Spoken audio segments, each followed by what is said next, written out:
Hey everyone, this is episode 3 of the Revolutionary Instigators. We're going to get into some shit today, so stay tuned.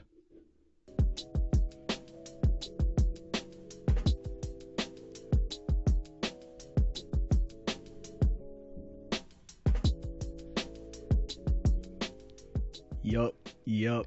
Back at it. Episode 3. Yeah. It is Ray back in his house. Andrew here. Yeah. Episode 3. Yeah. Been off for like 2 weeks. Yeah. Feels odd. It just felt like we had to give the people what they wanted. Yeah, it's just built up. It's backed up. You know, I've been having all these thoughts running through my mind, and I gotta get them out, man. I understand. I'm feeling the same way. You know, because what's frustrating, right, is that a lot of these thoughts that I have and a lot of these conversations that I want to incite are necessary to get the public discourse going, but unfortunately the way things have been set up, if you have the wrong kind of conversation in the wrong context, Oh yeah, not at work. dude, like yo, that's your Not job. at work. You can't do it at work. That's your job. Yeah. Right. But at the same time, the way I speak, I mean, you've not known me to lose my cool or be act extra irrational way, have I? Ever. Never. And I've never I know, seen it for you. I right? mean, I haven't, no, but I mean, you've told me, but I haven't seen it. I no. have, but it's not something that if somebody asks you, does this dude lose his shit a lot? Or if they told you No, he yeah, I lost wouldn't. his shit, you'd be like, damn, I wouldn't have to like think about it twice. No. he lost his shit. Like, so even given that even kill nature that I have in general, I wouldn't, if I wanted to have this conversation, these types of conversations we have with somebody at work, I would not insult them.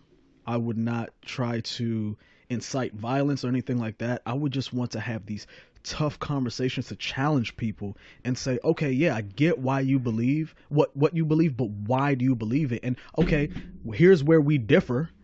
Can we see where we can reach some common ground? But even that now is getting people fired from their jobs. Yeah, and it's a lot of work on you too, other than your work, to have those conversations. Yeah. At the old place, it wasn't as much because you Yeah. could kind of fuck off sometimes, but Not sometimes. yeah, All the time. yeah. All I mean, the time. that's probably any job where you sit there in front of a computer all day, though. Yeah. You can't Yeah. just set somebody in front of a screen and say, don't research or don't do anything not work related Don't read, bruh. for 8 hours. Come on, man. And I don't want to misspeak, but isn't Turn there this light off. sure aren't there studies that show that people actually do a significantly less amount of work than the allotted time that they're given during a day? Oh, like if you have an 8-hour Yeah, day, there's got to be studies. people of do course. like 4 hours of work a day. Yeah. What do you think we're doing with those other 4 hours, bruh? Planning the podcast. Yeah, Planning that's the what I'm podcast. doing. Yeah. Hopefully, also, shit. What was I gonna say? I forgot. Oh, listening to the podcast. Yes. Hopefully, Yes. someone's taking off work to listen to the podcast. Yes. Yeah, Yes. that was the first thing I thought. And I completely forgot it. Damn it. I'm just curious what these people think we're doing because, all right, so that say there were no rules, Yeah. as if men would just start watching porn, but there are rules, right? So men are very thing oriented. Yeah. So we just Oh, yeah, for start researching things, gadgets, and cars, and Yeah. fucking podcasts and what's coming out in science. stuff. Yeah. Oh, I love a what's up for 2019 list. Let me know. CES is like this week. What where was- they release like a bunch of different technology stuff and Oh, word. I think LG just released some smart mirror. Oh, where you I can- saw that, Yeah, bro. The yeah. workout mirror. Yeah, It's intense. But again, creeps me out. Yeah, right. Creeps me out. They're watching you. Dude, I mean, obviously. Yeah. What, man? You see like a robot peek in the mirror. Like, oh shit. Hey, nigga, you. Who was that? I saw you. Come back. I saw you in the mirror. Yo, how? Okay, realistically thinking, I don't want to do the overdramatic artificial intelligence is coming tomorrow. Hide your wife, hide your kids. Yeah, that's not happening. How long do you think before artificial intelligence is integrated into our bodies? And not the rudimentary type. I'm talking What do you about mean, things that 2019? things don't that know, you like could feel. 2030, somewhere around 2030? then. I would hope. Because that's when right when you gonna need it. That's why you say that. I guess, yeah, subconsciously, I guess I'll be right around 50ish. Yeah. I'll need it. That's yeah. when you're gonna need No, wait. I'll be. you'll be 40 something. Yeah, 40 something. Damn. Yeah. I'm just taking the years away from my life. Fuck. You know something I don't. Yeah, Right? I guess. Time travel. I know about it. Hey, nigga, at 50, it's all over, bro. Oh God, I hope not. It used to be if you made it to 50, you were like the wise elder. I Yes. feel like in the Yes. tribe. Yes, bro. And can you imagine how much easier marriage was when you lived to 50? Because, bruh, you taking 30 years off. I don't Whew, want to be thank you, controversial, Jesus. but I would say a lot of the women died in childbirth. So once you had a Oh, kid, you were So kinda... you were Gucci? Oh, that's so fucked up. That's goddamn. All right, episode 3. Here we go. Sponsored by Ray and Andrew's hard working selves. Yeah. No, but I wonder whether some of the strain put on marriage today has anything to do with the fact to not the a lot of us we don't know how long we're gonna live. Yeah. But maybe the anticipation Of someone dying. the anticipation of marrying somebody at 30 and knowing you might live to 80. Oh damn! So like around 50, 60, you hear a hard cough, and you're like, "Huh? What? Is there blood? Is there blood? Do we need to go? Do we have our affairs in order?" That's so terrible, man. Yeah, That's so terrible. you never know. I don't know. I wonder about old people and just how they think. I, They won't be listening to this, so it doesn't matter. I told my mom about podcasting. She was like, "Huh? what What is that? It seems long." It is. Yes, it is. It is. Calm down. Dude, You ran on Facebook. I ran on my podcast. Right? how It's kind of our social media, you know. what podcast? Yeah. Like it kind of is. Like neither True. of us are very active in social true. media, and That's we're true. putting this out there to whoever wants to listen to Yeah. it. So Yeah. not necessarily. I mean, I've told a few people I have close to too. me, but Mhm. it's hopefully going to reach random people as well. I would hope so. And again, I think I'll probably make this disclaimer on every podcast. I don't think I'm smart. I don't think I know more than you, than the next man, than the kid down the street, and I do not think I'm special and deserve my voice to be heard over anyone else's. I just want to know whether there are people out there that think the way we do, Yeah. and whether we may be onto something. That, dude, I don't want to just sound like every other black dude up there. I don't even want to identify as a black man anymore. I just want to identify as Ray. Yeah. Why can't like? I got you. And I want to know: are there other people that are tired of playing these like games of like, because you're a white dude, you gotta reiterate this script that they have for you? Yeah.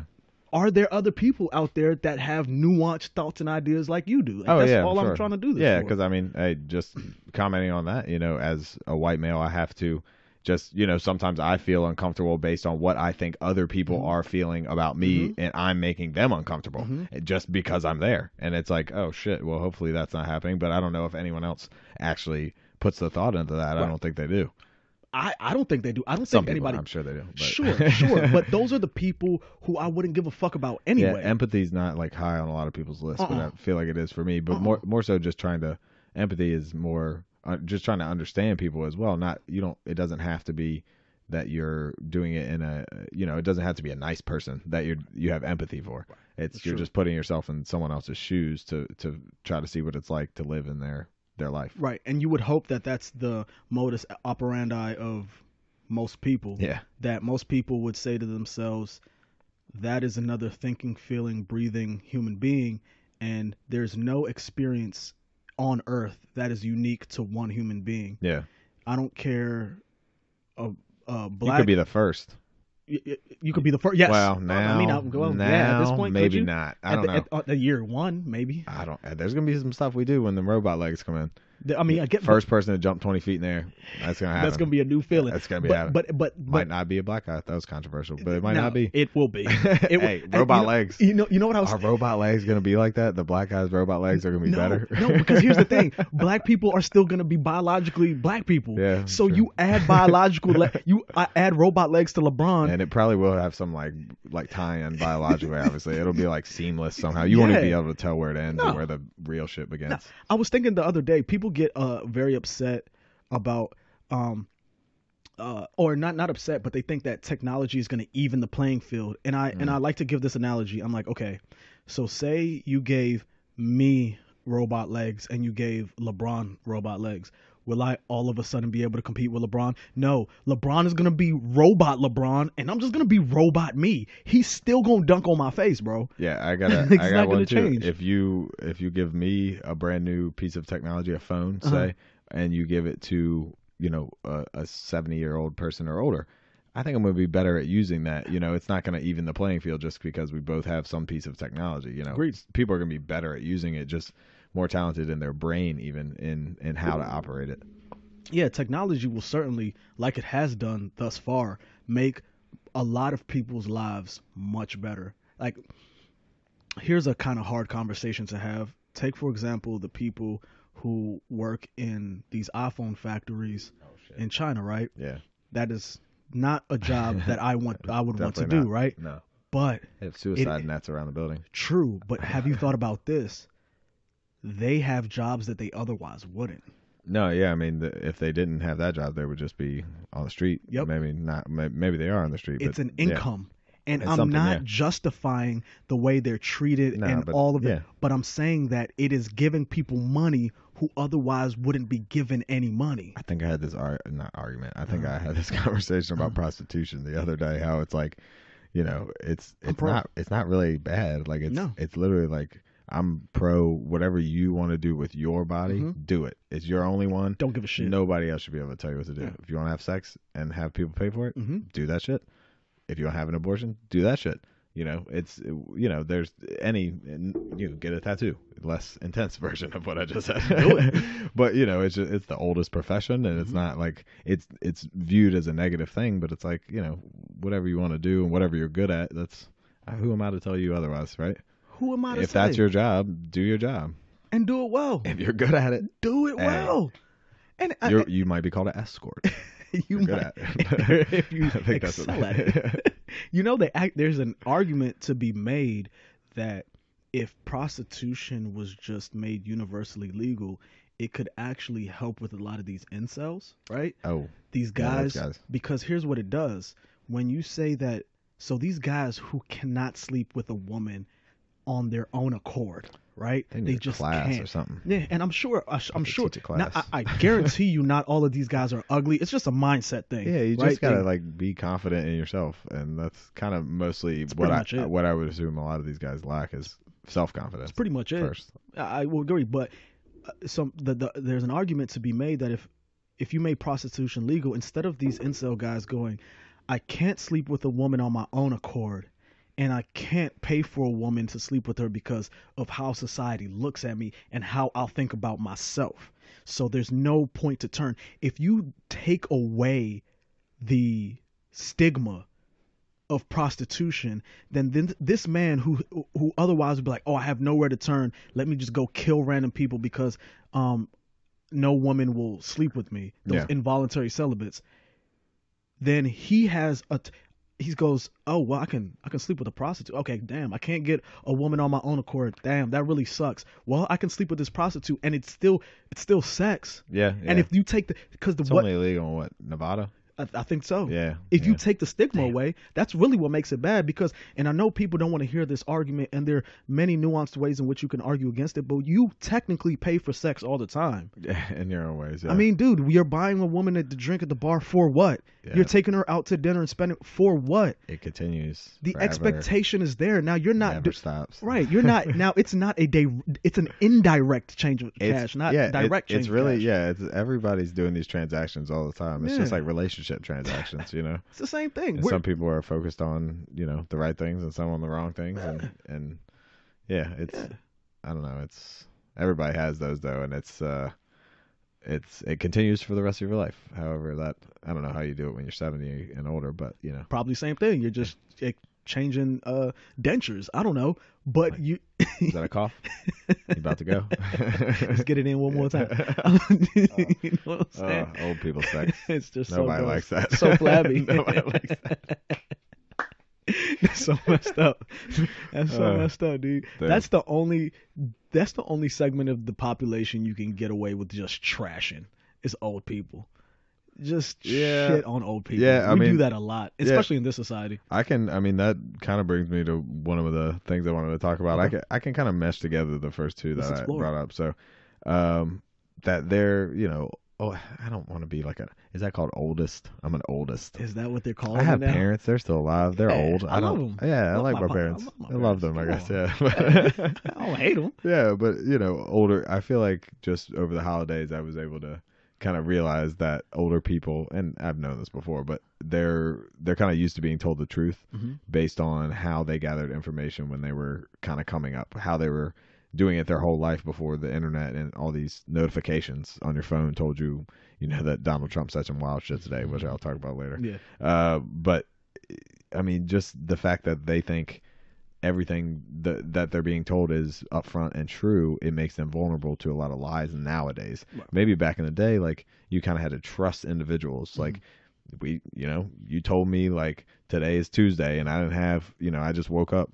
Like, I got to trust you that today's Tuesday. Like, that's just how it worked back in the day. We didn't have a phone to look at to see what day it is right away. Right, very true. I mean, it's just that it seems that younger people now, they have, they're just skeptical of everything because we have so many sources of information. And just that difference between older and younger people, I noticed a lot over the holidays. It's just something that's very intricate about our society. It's tricky waters to navigate. I will push back though on this, that I do agree that older people, to a certain extent, especially when it comes to I think in real life transactions and dealing with people, like in the here and now in reality, old people are better at noticing bullshit and knowing not how to not be taken advantage of. Yeah, maybe so. Yeah, in person. In person, I think I would older think so. because they grew up having to only deal with people. Yeah, Their bullshit detectors are pretty high. They didn't have the distraction of technology we have. Yeah, imagine how fucking advertisements worked when they first came out. Like, Right. holy shit, I can do what with cigarettes? Holy shit, I can fly? Here we go. Yeah, I think cigarettes that's how, it is. I imagine that that's a lot of what has to do with how much I think easier it is to take advantage of old people via technology. Yeah. But I think I'll push back on the point that younger people are not susceptible. I don't think you're making that argument. No, let me dig into that a little bit more. So in terms of that, it's like, if you try to just be upfront with someone, maybe nowadays, it's harder for them to just take what you're saying at face value. Like, they can Google the fact on their phone immediately at that. As you said, Google. What? As you said, Google. This motherfucker. It came on. Shouldn't have said it. Hey, it needs an unlocked password, though, so hopefully it's not listening. She's listening. It's over, Of course dude. it's listening. Damn it. Google, go to sleep. Damn. But, like, you can, Google anything right away on your phone, so it's hard to take people at face value because you have that information right there. And I think what we're kind of advocating with the podcast, with having just conversations with each other, is that, you need to be able to just be upfront and honest with each other and have conversations, not just like, oh, well, hold on, let me Google that fact you just said. It's like, find out people's opinions and then share what you know. They can share what they know, but it shouldn't be necessarily a competition, I guess. And that's what younger people kind of have it as today, myself included. It's like, you can't just say something to them. You gotta come with the facts all the time. I see what you're saying. And if you don't, then it's like, oh, well, sorry, this is not a conversation anymore. Okay. It's hard to navigate that because older people don't really operate like that. They take you at face value and say, okay, cool, you said something, I'm gonna say you seem trustworthy. Okay, I see what you're saying. So you're saying basically that it's harder to have ideological and theoretical conversations now with younger people, because if it's not steeped with, according to the American Science Foundation, they found that 86%, if you have one source, it's like, well, who said that?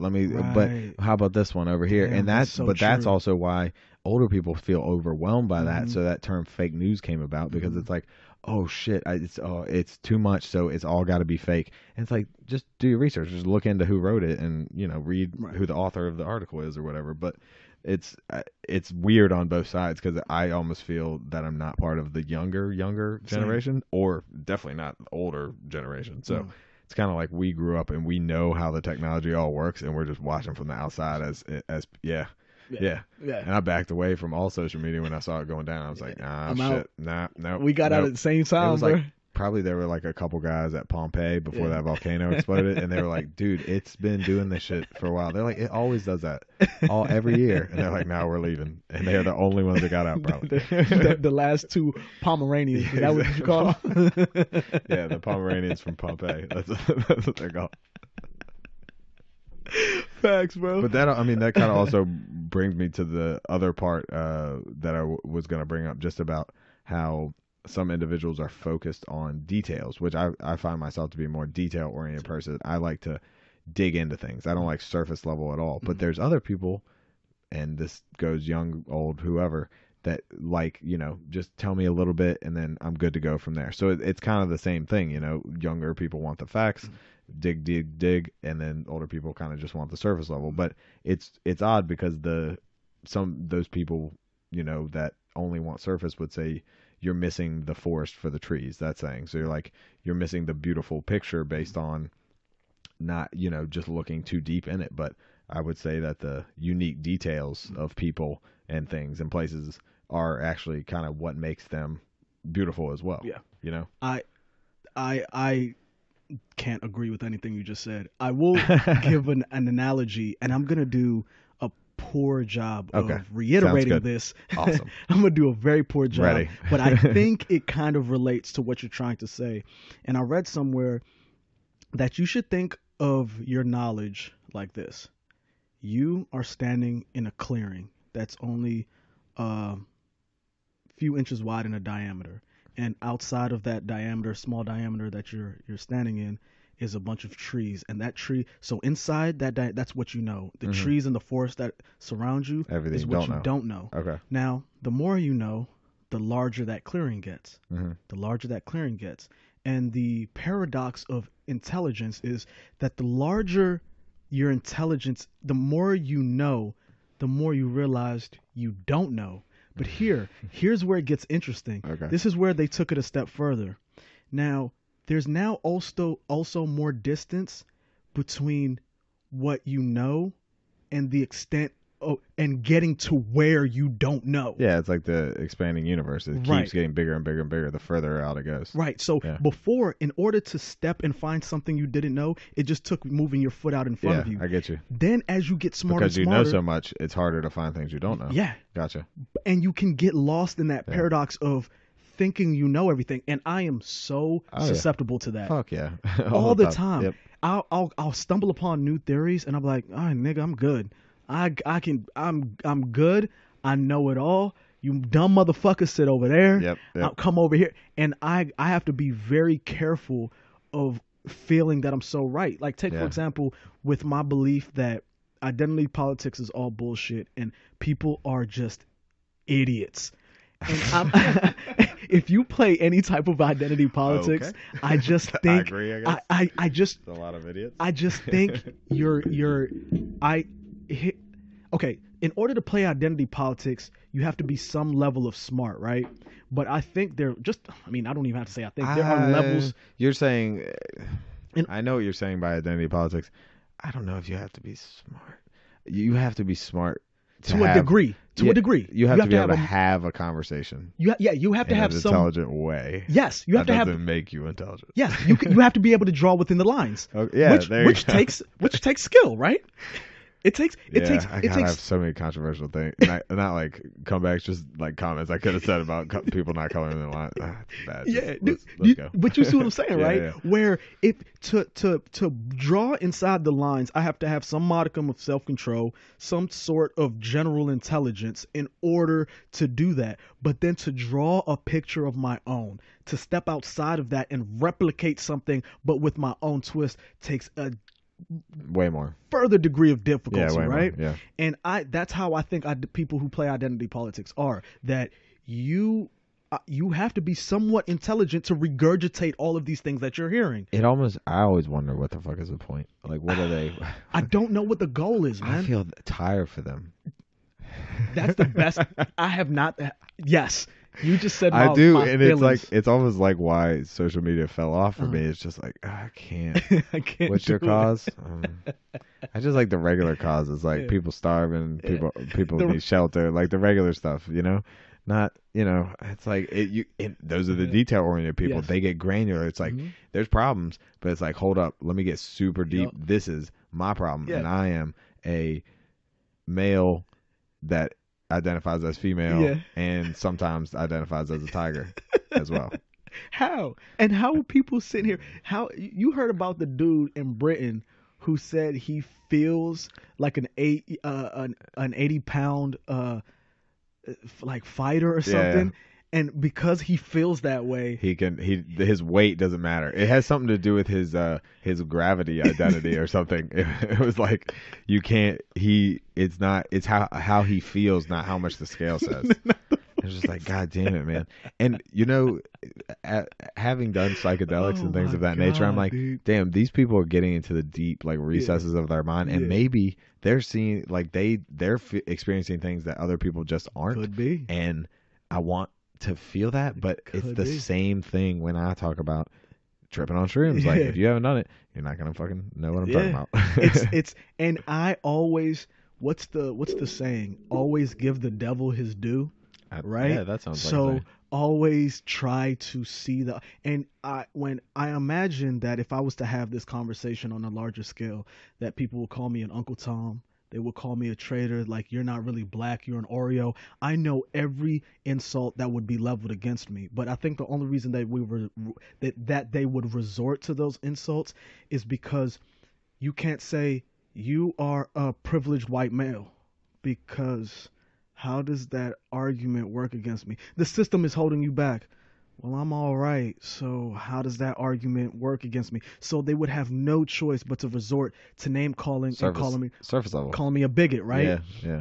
So I'm like, why can't we see beyond these very simple forms of arguing? Why is it that I can't even challenge your view without you insulting me? Yeah, those. I mean, I've been one of those people in my past, you know, where someone gets you with a point and you're like, Fuck well, you. Yep, that's my only recourse is to talk about their mom. Like, Bro, you see them low ass pants you got exactly. on? It's like, yeah, you might be right, but your shoes are ugly as fuck. It's just like, all right, damn. And it's like arguments over. And it's like, yeah, shit, that's not what I meant for it to happen. And people don't know what to do with me because I grew up in inner city DC. I was born there, lived there till like I was 8, then moved to Prince George's County, Maryland, which had it was a nice suburban neighborhood, but man, it was like a bunch of people who from the hood that came up on some money and moved into the suburbs, so the hood mentality Sounds came fun, right with them, bro. Yeah. And I was a part of it too. So they don't know what to do with me because I come from that background. I got incarcerated for no fucking reason. So if anybody has the fucking right to sit here and claim the shit that they're claiming, I got it. Yeah. But because I don't, because I'm able to see beyond that, they just don't know what box to fucking put me in. And a lot of people like that. Like, it's a team aspect, you know. You get to cheer for your team, and if there's too many people on the team, people get overshadowed. So if you create a smaller sub team where there's not as many members, you can be the star of that team. Right. Damn, I don't know where that came from. That's a good one. But it is. It's That's like a good they're just gonna get into more granular groups. I mean, we're gonna have, like I've talked about before on this, robot versions of people, and I mean that's gonna be another subgroup that we're gonna have to deal with. And I mean, we're already dealing with that motherfucker Tink. Poor little Tink. The Oscar Pistorius running around murdering people on his metal legs. Actually, he didn't have them on when he did that, but I can't imagine what jail's like for him. He was in bed when it happened. Yeah, he shot his girlfriend and killed her through the bathroom door. Damn. He got out of bed and he said he thought there was a burglar. It's like, damn, you a savage, bro. You can only kill people if the you fact that you had no legs and somebody was still fucking you is a miracle, bro. I mean, she and just was in the bathroom and he killed her. I don't even understand what happened. I guess they don't either. He said it was. Man. He said he thought it was a burglar and he just shot into the bathroom. Lying, it's man. like, damn, I don't know if burglars in my house. I don't know if I'm just firing blasting? Off like 8 shots. Like, nobody's doing doing that? Through the door too, like not even open, like into a dark hallway or something. Like, And he knew his girl was in the bathroom, bruh. he's like, I woke up, I couldn't see. I was looking for my feet. I was looking for my feet. That Cat Williams joke still hurting me. So good. I think he's still in jail. That's crazy though. What's he even doing? Not Cat Williams. I was talking about the guy. Oh no. Cat might be in I mean, jail, but too. it still applies, does it not? He might be Does it in not? He might be in there too. Does it but not? I meant Tink Tink. Yeah, but, it's poor little Tink Tink. He's never getting. Oh, but he's in Australia where the laws are different, right? Do they? Because I know there's some places that don't do life. They don't do life sentences even for murder. Oh, it's got to be like really heinous. Well, shit. yeah, and I think it was like a manslaughter thing. It wasn't Yeah. like first degree. Like I don't premeditated. Yeah, I don't think they got yeah, him on all yeah. that, like planning it out. Yeah. Although, yeah, because after it, they were like, "You couldn't have planned this out. This was stupid as fuck. This is spur of the moment bullshit right here. Classic bullshit. Spur of the moment. You got Yeah. mad and had a gun in your hand. And It's and like, even God damn it, you shouldn't have done it. even our court of law understands how vital emotions are to our reactions. Oh, yeah, because people can just snap. manslaughter is it's 15 years. In order to do life, it's got to be premeditated. But if you spaz out and kill somebody over some emotional shit, they're gonna be like, "Yo, that's fucked up," but we get it. And manslaughter's not even guaranteed. Like, No. I'm pretty sure Caitlyn Jenner got the manslaughter charge for killing the person in the car wreck right when she transitioned. Oh yeah. And that, you know, Dante Stallworth yeah, too. I mean, Yup. if you have any type of, normally NFL players don't necessarily get off. He might have been before the time where they got off. Oh, now after Aaron, Yeah. bro, it's a wrap. It's Dude, a wrap. oh, You are man. not getting away His with whole shit. story is pretty crazy though. Aaron Hernandez, Yeah. like the whole probably stifling the fact that he was gay, and that's what you didn't hear all that. No. His suicide note referenced all of it.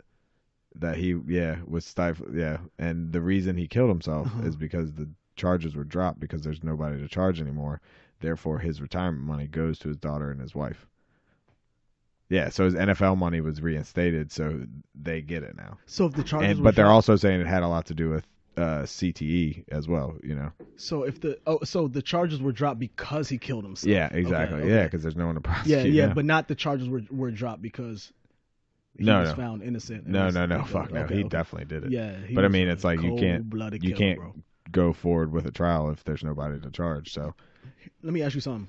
You think there's something? I'm just spitballing here. all right. Do you think there's something to be said about the fact if you're holding a secret that deep and growing up in an environment like he did, that in itself can cause you to act in some very egregious ways that you otherwise wouldn't because you're harboring such a deep-seated personal secret? Probably. I mean, that can lead to probably all sorts of some, I don't know, brain issues in terms of psychological disorders. I could imagine.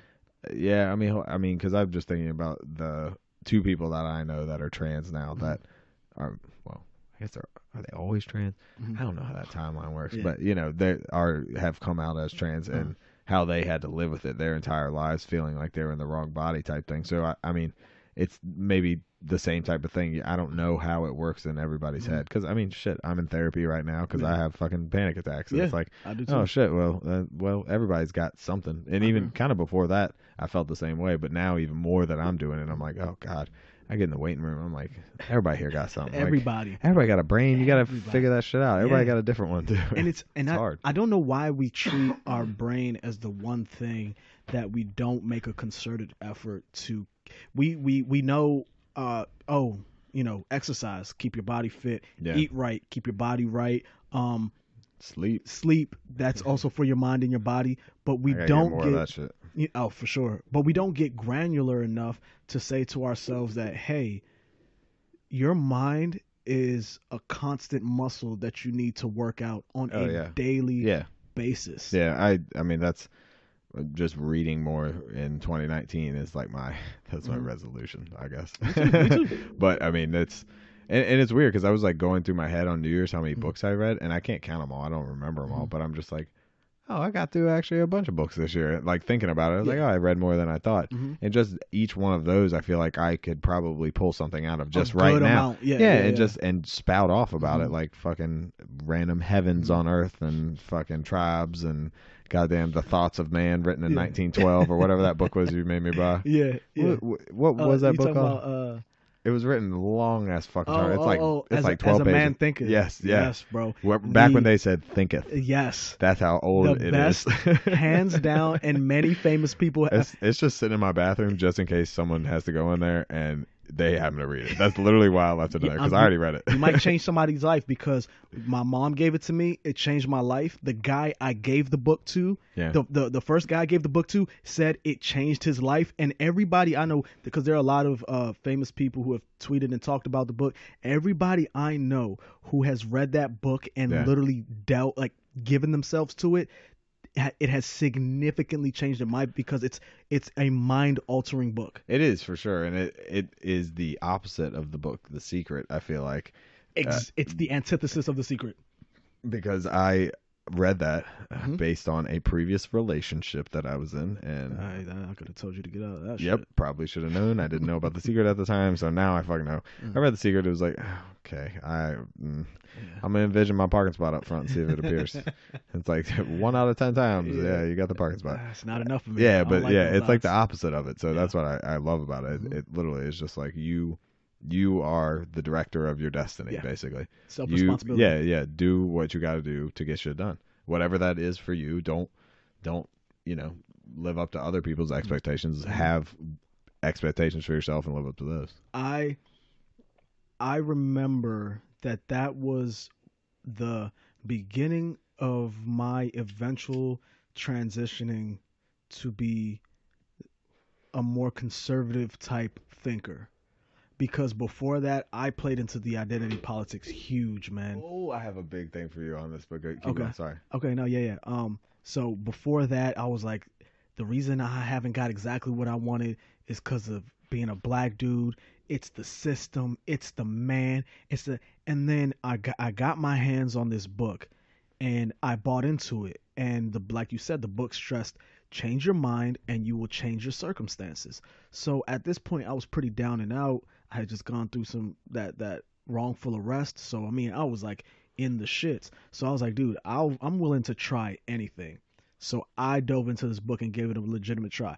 I woke up 2 years later. I had graduated college, had a full-time job, had my own car, had my own place. I wish I read it that early. Bruh, I was like, oh, fuck. Yeah, it's really good for that. I literally read it in between jobs. Yeah. When I quit my last one, in between this one. It was the perfect thing to get me like jump started on that. It fucking changes I realized you, that I need to get out of this next one too.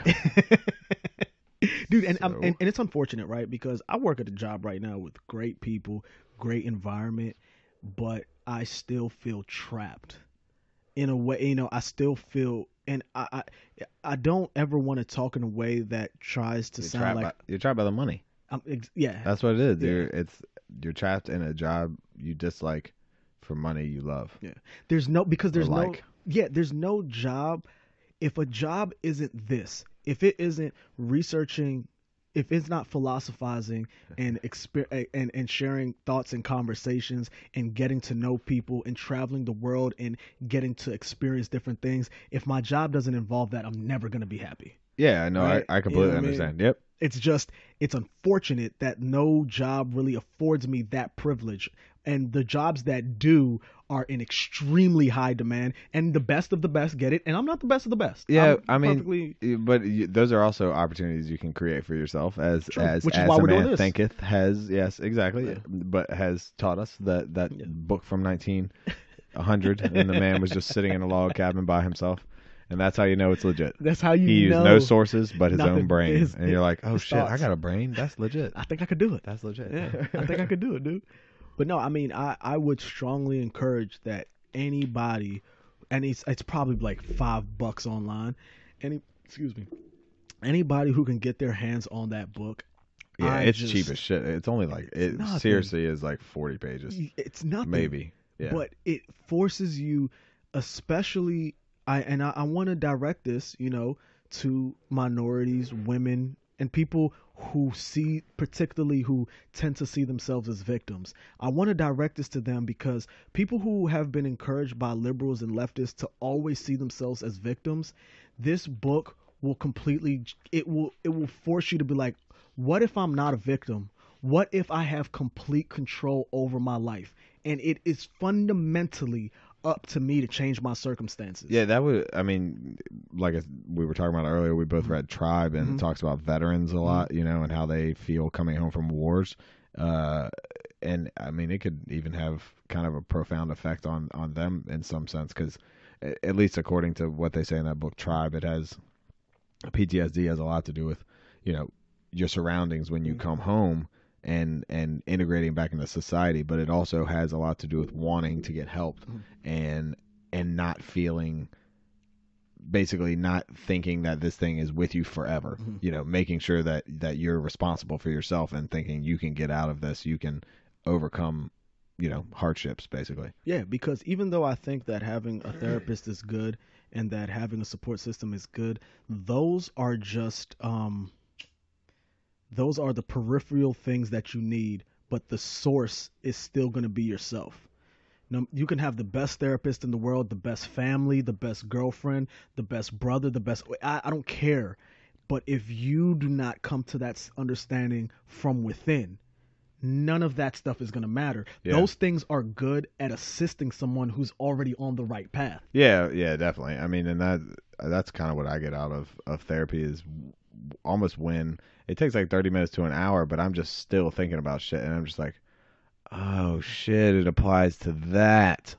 Fuck, That's it applies to when I was literally playing fucking video games last week and got pissed. Yeah. It's like, yeah, it applies to that shit. Yeah. There was this, actually, fuck. What? I should really have that piece of paper up here because I wanted to talk about it. She wrote the name of the fucking theory on the piece of paper, but she was talking, my therapist, about how there's these, inside every person, there's 3 separate types of you, basically the parent, the adult, and the child, all within one person, so that any one of us can act like any 3 of those, you know, any one of those things at any given time.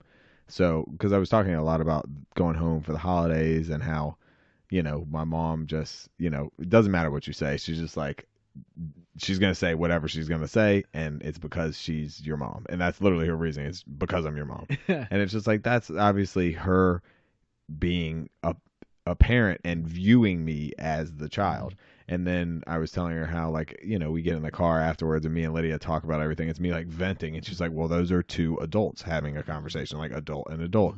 And then she's like, it's just crazy how she explained it. I was like, holy shit. That's nuts. And then she was like, you just have to always respond in that adult way. It doesn't matter what happens. You can't respond in that child way about like overreacting and being crazy about it. And I'm like, makes fucking sense. It makes fucking sense. That is profound. I really like that. Yeah. That, I mean, and it has a name. It's like Transcendental Analytics or some shit like that. I'm just like, sure. Okay. She drew it on just like a legal pad, and I was like, can I have that? I want that. I want to take that home and look that up. Dude, that app, man. So I had to stop seeing my therapist because of my transition of jobs.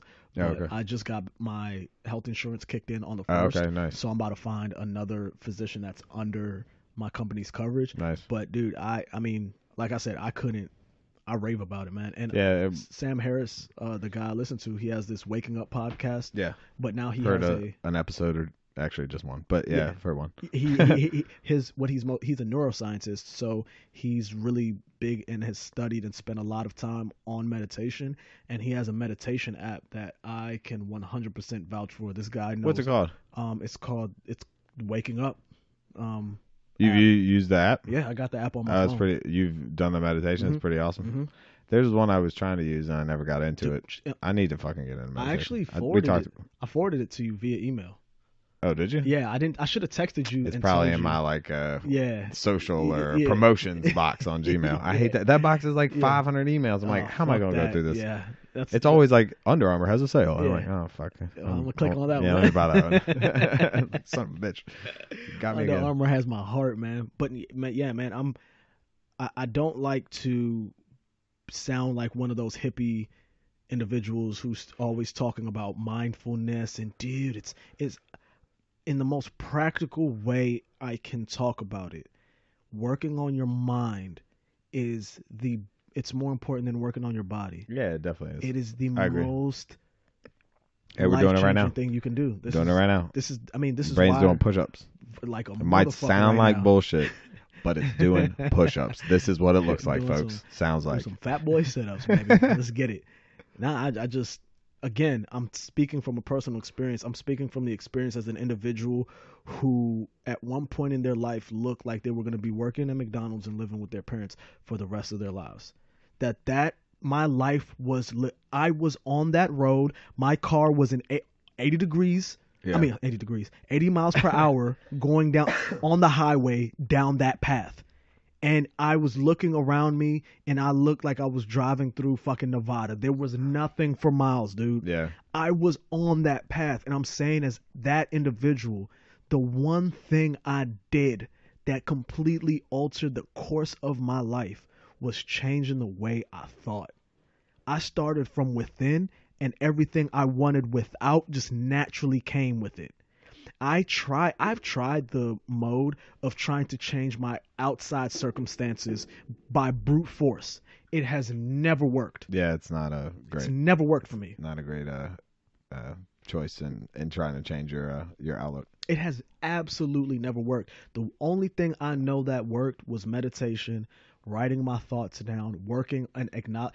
A lot of times we just walk around thinking thoughts, not knowing why we're thinking those thoughts or where those thoughts came from. Yep. We let our mind control us. And then they just go away. And then you're like, oh, fuck. Actually, that's why I got this. Mm-hmm. It's have you heard of bullet journaling? I've never fucking had a journal in my goddamn life. But I've had plenty. I have one now, and the only two aspects of bullet journaling are it needs to have page numbers and it needs to have a table of contents. So you can find your thoughts whenever you need to. And so this one has like 3 or 4 pages of like a table of contents and then number pages all throughout the whole thing. So you can make sure you write that down. Like, we're trying to buy a house right now. So this whole first page is just house shit. And then second page, podcast stuff. And it's just in the table of contents like that. And it's just, hopefully I'll end up with a couple different one of these, pass them on to somebody one day, but also be able to look up my thoughts whenever I need to. Mm-hmm. It keeps your mind uncluttered. Yeah, and I've always wanted to have something like that. And there's 2 phones right here that I can show notes on that are just random thoughts that I've put down. But it's like I'd like to have some context and some organization to them. Yes, I know for me, every time my mind is, all right, dude, I got to hit the grocery store. I got to go pick this up. I got to go. I got to call my girl. I got to write this thing. I got this at work. Every time I feel my mind going like that, I'm like, oh, I know what I need to do. I need to jot down these thoughts on my phone, or I need to write them down somewhere. And as soon as I do that, they're organized. Instantaneously, that stress on my mind has been alleviated. Yep. When you just try to keep all of that shit and I challenge people to just remember what they had last night for dinner, man. I mean, the decisions that we're routinely making on a daily basis, we think like, oh, I didn't make that many choices today. Yes, the fuck you did. In order to wake up, drive out through the world, and get back home in one piece, you made a ton of decisions in between here and there. Yeah, it's pretty crazy to do every single day. Every day. And your mind is it has to prioritize things. So you trying to figure out trying to remember what's on your grocery list. Your mind is going to prioritize navigating traffic over remembering what you need to pick up from the grocery store. Yeah, you got to write that down. You got to write it down. And what ends up stressing you out is you forgetting the things you had to do. Yeah, oh, definitely. It definitely does. Not only forgetting them, but the stress of I should have done this. The stress of trying to remember, the stress of forgetting, and the stress of trying to remember significantly fog your mind. Yeah. So if you can in a car, if you stop at a red light, instead of texting, have a notepad or whatever right by you, and you're like, oh, I got to do X, Y, and Z, jot that down. Yep. And just try to keep it as organized as possible. Yep. Bro, I'm telling you, you'll be walking around just thinking purely, you'll think more thoughts that you actually want to think, because your mind will be free of the thoughts that you feel obligated that you have to have. Yeah, that's probably the feeling I get in the shower every night. Is I always have a lot of good thoughts in the shower. I don't know why I do great thinking in there. Yeah. But I also think I think more than other people. That's a weird statement, but I know I do. It just seems like other people are able to turn their brain off more than I am able to turn my brain off. This shit is constantly buzzing. That's why I feel like that's why I don't sleep. It's I'm a constant. Like, oh fuck, what is that? It's a why constant. am I thinking about that right now? Yeah, it is. It's like that when you know. Oh God! It's like when you walk into a room and you know a TV's on, even though you haven't seen the TV yet. You just have that like it's not like there's no volume, but you're just like, I just know. oh, the energy. I just what know. is that, by the way? Like you can, right? I When you think- walk into a oh shit. I It's think loud. it is the I don't energy seems too broad, but I think it's something to do With the electricity. with something emitting. Yeah. But I know exactly what you mean. I don't Yeah, need to like- see the light. I don't need to hear the sound. Feel like a I dog just that know heard it's- something. Say, where nigga, you got TV in here? Somebody got TV on in here. I know that. Somebody definitely watching TV somewhere. Yeah, dude. On mute. I just, yeah, dude. I try. You know, I got a younger brother, so I'm always trying to impart my wisdom upon him and share with him all of the things that I've learned, because this may sound, I don't know how this sounds, but I would see my life as a success if I was able to take all the mistakes I learned, all the things I learned from my mistakes, and imparted that wisdom onto my brother, and he was able to avoid all the pitfalls. Not to say that he won't make his own mistakes, but I've already made the big ones, job wise, relationship wise, parent wise. I've made those. Yeah. So, bruh, like, life is gonna be hard for you regardless. But if you cannot make it harder on purpose, that is the best way to go about it. Which Yeah. is why I try to discourage him from like drinking and partying and doing and spending his money frivolously. It's because you're gonna hit hard times financially anyway. You're going to, you know, you might get sick anyway. Don't Yeah. spend your money frivolously, and don't drink, because those will exasperate those two problems. They Because definitely will. for most people, they will come. So the best you can do in life is to try to pad yourself enough so that when those things do hit, they have to go through some padding first before they can really damage you. Yeah, I mean, a lot of what you're saying is what people, hope to impart on their kids. Mhm. That they don't go through what the same mistakes they did. It's like, dude, I've been there. Yeah. I mean, that's hopefully what a parent can do sometimes. Yeah. Be able to show you. I mean, if they're not making mistakes, at least tell you not to make ones that they've seen or done before. But there's, a lot of parents just make mistakes, and you see them, and you're like, okay, well, fuck. I ain't doing that shit. Yeah, especially relationship ones. I mean, my parents are divorced, so it's just one same. where it was just like, oh, well, I want to avoid that. you can't have one where everyone's yelling all the time. That doesn't work. Or if they don't see each other ever. Yeah, That also is hard to work out. Yep. That's a tough one. Yeah, and it's also hard. First, it's hard for people to listen to me because, one, I have this thing about me. I don't know what it is. My girl tells me all the time. My friends tell me all the time too. What's that? Where I just have this aura about me where I think I know everything. People say that shit about me all of the time. Okay. I don't know why. When I sit here and I tell you, bro, I'm disclaimer, I don't know shit. Yeah. These are things that I've been So you through. talk in a confident way, so people are like, I guess. he knows what he's talking about. Yes, maybe. Makes him feel uncomfortable. I don't know. And it's hard for people to impart that wisdom on people for that reason. And also the reason of, you say, hey man, here are the things that I'm pretty sure aren't going to work out. While simultaneously admitting that you don't know everything, people find those things hard to mesh together. Like, how you gonna tell me not to do this if you're just saying you don't know shit? Yeah. Well, it's because I know a little bit. I'm trying to it's tell you like the little bit of what I know. we all know something about something. It Right. might be irrelevant and dumb, but we all know something A that little we can something. impart on other people. It's- That's what we're hoping to do here, at least. And it's like, it's not that you have to know everything. It's that you bring up topics that make people think.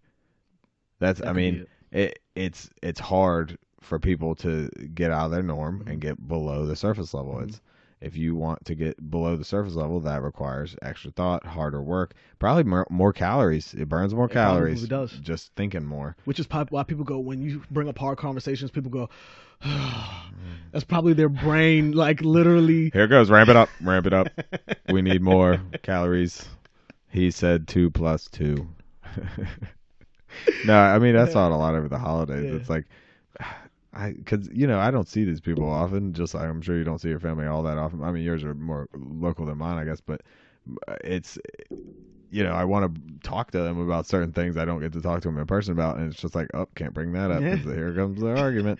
Have you heard the argument about or debate? This is with the Me Too thing. that Christmas song about fuck, the weather outside is frightful. No, that's not the one. It's where he's asking her not to go. I forget what the fuck it's. Let It Snow. Baby Don't Go? It might be Let It Snow. Oh, Let It Snow. Yeah, it might be Let It Snow, and it's supposed to be that the lyrics are like him with a teenage girl trying to, and then it's come to find out about I guess a husband and wife wrote it together or something, but she was underage at the time or something. So it is a little controversial, but whatever. But just literally trying to talk about it, my mom was just like, no, really, no, yeah. And then she tried to say something to my sister because she gave Lydia and my sister a pillow with like it said Let It Snow on it. Something, it's got like a fashionable woman. I don't know, some girls would like for Christmas. So it's like a Christmas decoration. And she said something to my sister about it, and my sister said something like "fuck the Me Too movement," and I was just like, "All right, I am a fan of your sister." But then it's just like we can't get into why she said that right now, and it's like, well, fuck, I'm interested. I would love to hear why she said that. I don't know because people know how I feel about that shit. Yeah, if they've heard either of the first two episodes, very strongly. But yeah, I'm not sure why, and haven't had the conversation because we're around older people that don't like to go below the surface, but also she doesn't really like to go below the surface either. Yeah, and I mean, it just makes you think harder. It frightens people. It does. I'm telling you, man, there's nothing more frightening than holding views, ideals, beliefs, theories, whatever you want to call them, to hold them for 30, 40, 20, 10 years and be so sure of your belief in something and then have it shaken, fundamentally challenged. Yeah. There is nothing scary in this world to people. Yeah, and it's so scary that they literally close their mind to it. Like it doesn't even register because it's just like, oh, he's talking about something where defense mechanism. Nope, can't do that because that would require me to get like, oh shit, let me sit down right now. Let's talk about this. Yep. And it's just like, oh, why can't you do that? I mean, we have the time.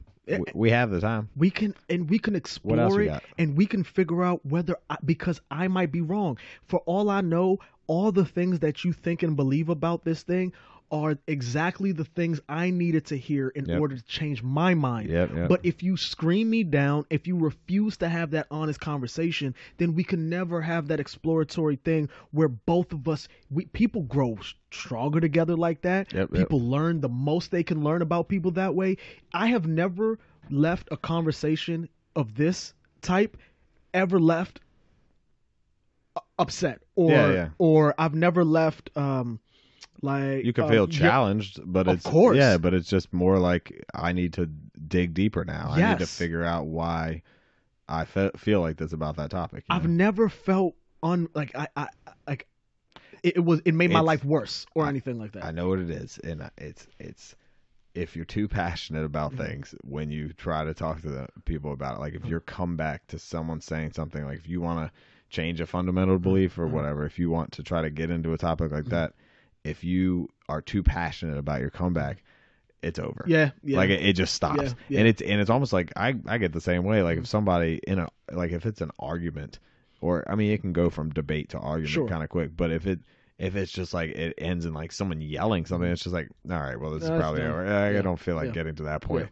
Like, because then it's just who's louder, and it's not about whose point is right, because you're not trying to hear if you're yelling that loud. I couldn't agree more. You can't hear if you're yelling that loud.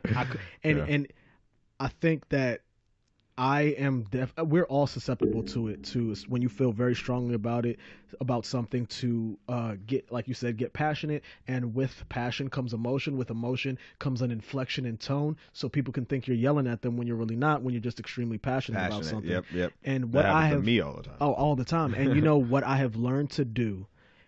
The way I have found to get people to my side quicker than ever is two ways.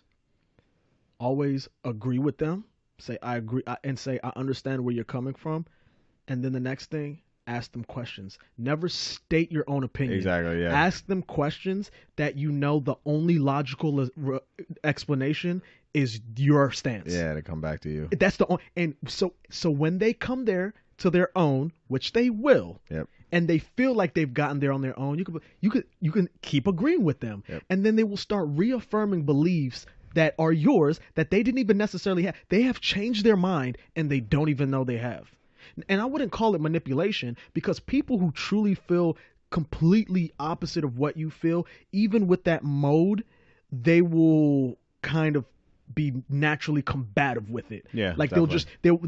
they'll just answer your question with a question, or they'll find like they'll weasel their way out of it. But then you tend to like flock towards those type of people. You tend to have better, I feel like, friendships or relationships with those type of people that not always will challenge you, but will challenge you when necessary, you know, or will challenge you a lot, you know. And that's, I mean, I'm the type A, type B type person, you know. Basically type A is you know, hard-headed asshole, like, dude, you know, opinionated person. Yeah. That's pretty much everyone that I've ever associated with outside of my family. And then inside my family, mostly that too. So it's like, oh, okay. I see what I'm towards. I get it. Yeah. I have a thing. I like being challenged. Oh, man, it is.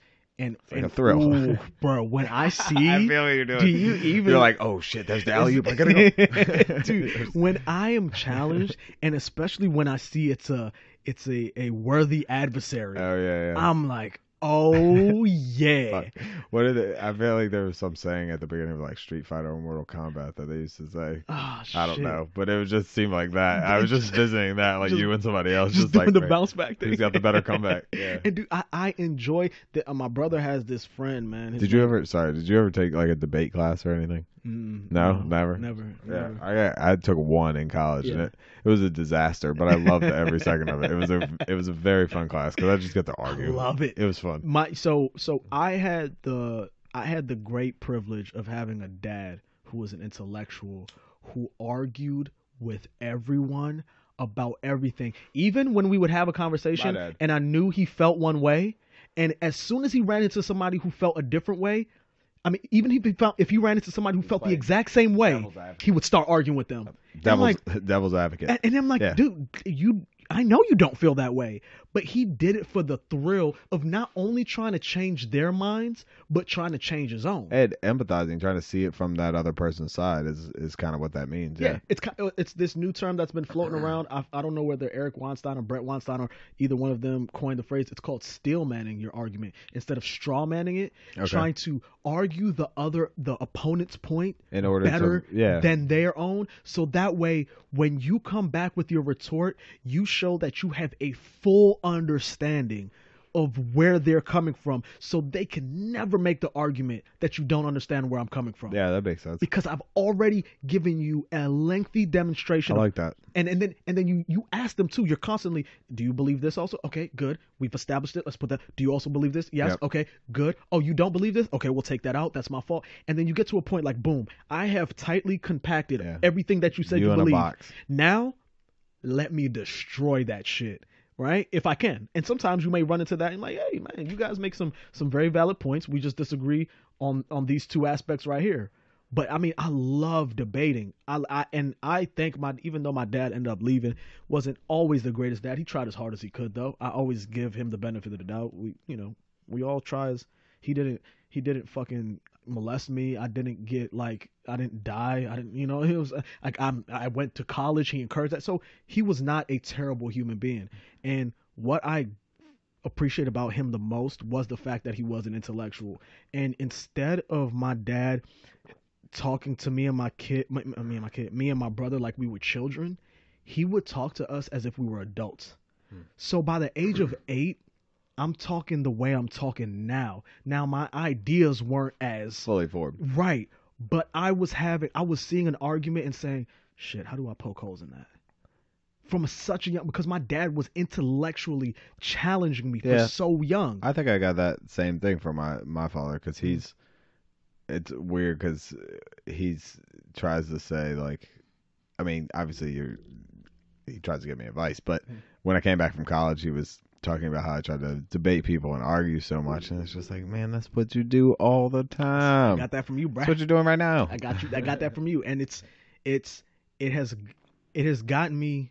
The apple doesn't fall far from the tree. Ever. It's a very true statement. Ever. Most of the time. Ever. And I think it's the one thing that's probably gotten me the furthest in life. I think it's helped me build stronger relationships, because people know with me that, number one, if they think something stupid, I'ma call them on it.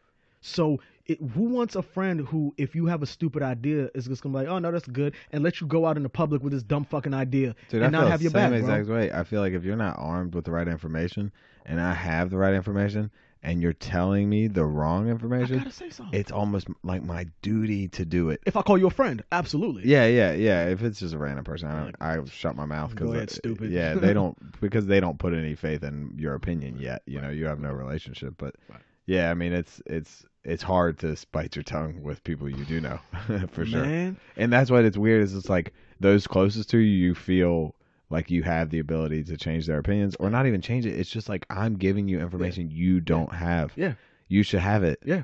Take it, accept it. Don't push it. Don't fight it. Right. Just accept the Just take it. information And be better. we're this close, so you should know we've been friends this long, so you should know I don't have ulterior motives. Exactly, You should yeah. know that I'm not trying to influence you for some malicious intent. You should know that, hey man, hey dude, I really think that you're on the wrong side of history on this. Here's why, and let's talk about it. Let's see why you believe. I don't have any.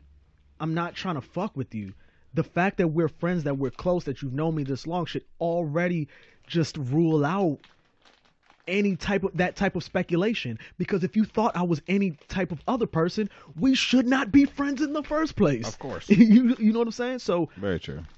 yeah, and again, I always try to be cognizant of the fact that I am susceptible to the same pitfalls as everyone else. I can be so stubborn. I can be so hard-headed and refuse to listen and yell at people and have backwards and contradictory ways of thinking. I just try to do my due diligence to acknowledge that I am flawed. And I think a lot of people don't. Yeah, they try to. They just don't think about that at Yeah. all. And I think that's shit. I'm gonna just keep bringing it back. Yeah. Surface level versus getting granular into the details. Like you're digging into you more than other people probably do because it's harder. They don't want to see that. I mean, maybe they, if you don't dig in, you don't find a problem. There is no problem, right? Why look further? It's like you don't go to a doctor until you're sick. Those type of people, which I've been in my life, most of my life. Men statistically, men are. What's the thing we were talking about before this? That I wish I knew the phrase exactly, but it's a rule. I forget who coined it, but it's the more idiots, more geniuses rule. Something to that effect. That we as men, we are, when you look at the tail ends of the distribution spectrum of intelligence, that we are clustered at both ends. That there are far more idiots that are men than women, and there are far more geniuses that are men than there are than women. Not to say that there aren't a ton of smart women that are significantly smarter than me, but if you're looking at a statistical analysis of the data, just men tend to group at those tail ends. Yep. And one of those things, we just don't go get ourselves checked out for whatever reason. Yeah. We're smart enough. We're too smart 2018 enough. for men. me was like the year of the doctor, but before that it had been like 7 years for all of them. Regular dentist. Yeah. Same. I feel like I've never been to therapy, so I mean that's 31 years. Yeah. Dude, I'm 31 years due for my appointment. And I'm sure you've had the thoughts to yourself that maybe, because of course you've thought about this. Maybe I should see a therapist. I'm sure that has crossed your mind. because then I can run these ideas by someone who I'm paying to sit there and listen to me run these ideas by them. They're like, you get it, you get it. I'm like, I do get it. You're right, I get it. I get it. Hey, let's get back to that variability. I think it's called the variability thesis or something like that, about the variability between men and women. Why do you think that is? Why do you think that women tend to cluster in the middle, where women ain't gonna get too fucking stupid, but there are some dumb women, and women ain't gonna get too, like, women are in that right nice median where they're just level-headed all the time? Why do you think that why do you think we tend, do you think there's a biological... Testosterone. You think testosterone is what does it? I don't know. Trump doesn't have none, and he's wild as fuck He's all wild the as a time. bitch. I don't know. Yeah, I mean that's gotta be definitely part of it. I mean, the fact that we do have something that they don't. all the murders, pretty much all Yep. the murders. Yep. unless they're well thought out, and then it's probably the woman. Yeah, well, yeah. That's what you go. You're a detective. You go to a crime scene. You're like, how'd they do this? He shot him in the face. That's a dude right there. It's like how they. It was slow poison over a week. That was a woman. He drank cyanide for 30 years. Yeah, it's like, oh fuck, little by little. Yeah, dude. So I mean, I've been giving this some thought. I don't think I've reached any real conclusion, but I've been wondering myself why. Also, okay, so understanding this, that we've come to the conclusion that there are more men who are just straight dumbasses than Yes. women, which is why men commit most of the violent crimes. But when women talk about how there's this male patriarchy and men get the advantage to everything, why don't they bring up statistics like men make up a majority of the people in prison?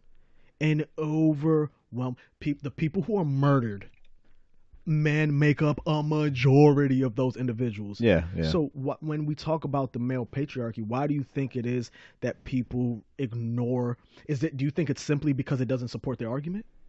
What, that there is or isn't a male patriarchy in our society? When people claim that there is a male patriarchy, when they talk about all of the advantages, what are the population numbers here? What is it? Are there more men than women, or what is it? There's more women than men. Huh. Yeah. Okay.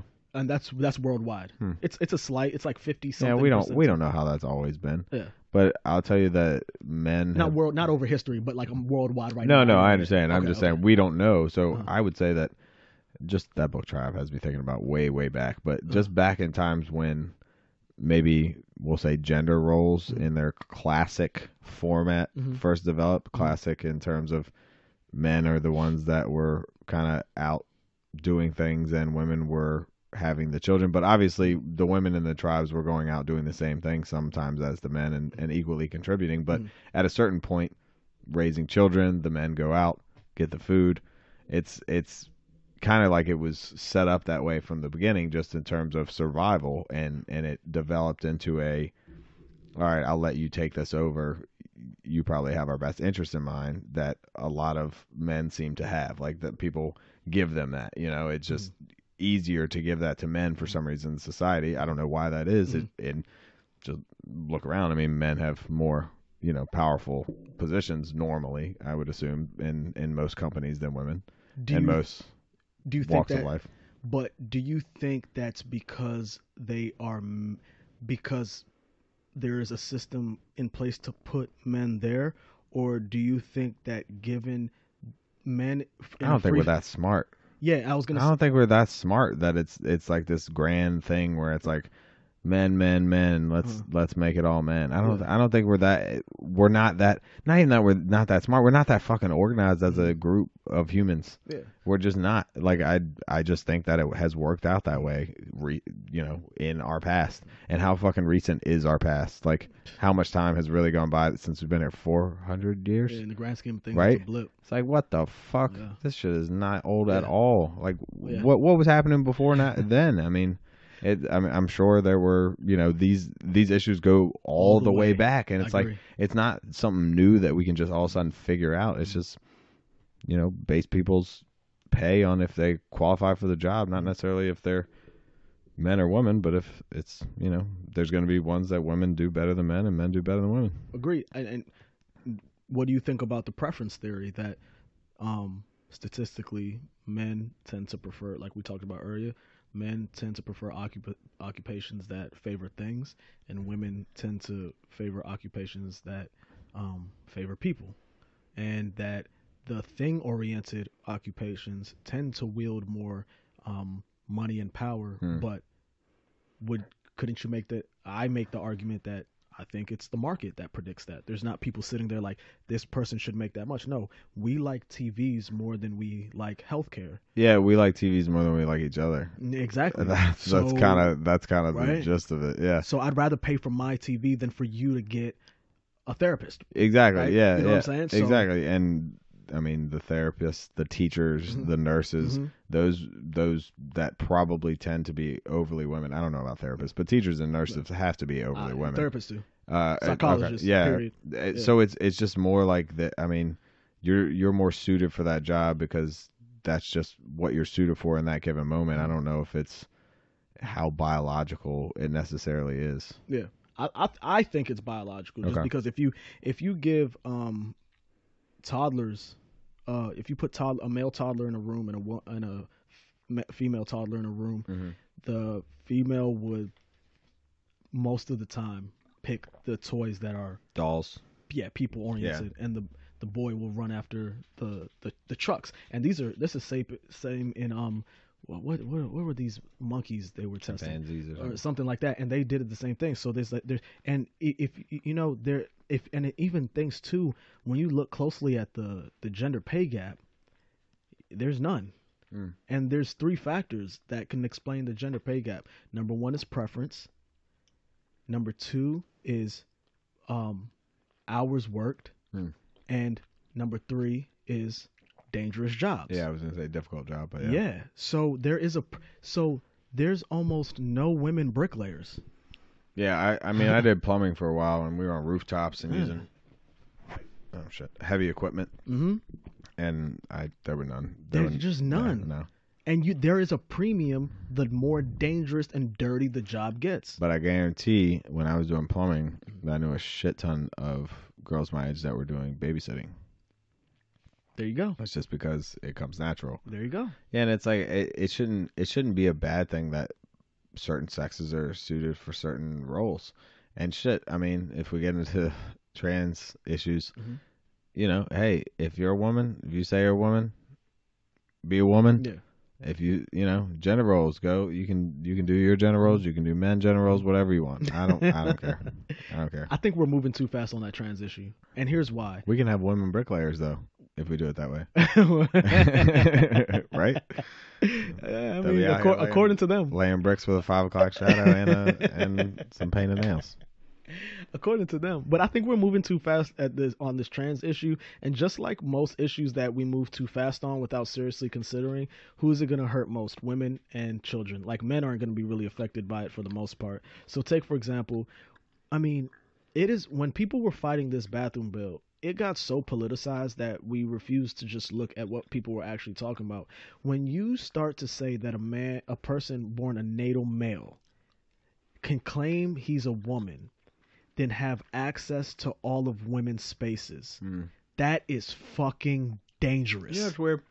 I've never really, I mean, I've thought about it, but until right now, I didn't think about, like, all right, if you're a man and you transition into being a woman, do it. That's fine. I don't care.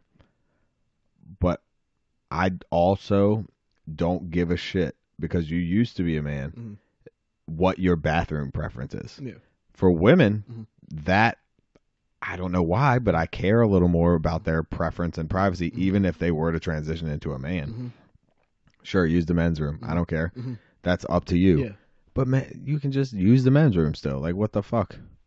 It's going to make it'll be less uncomfortable for you than it will be for everyone else that would be in that bathroom. I mean, it all depends on the states, their laws, and my opinion, who gives a fuck.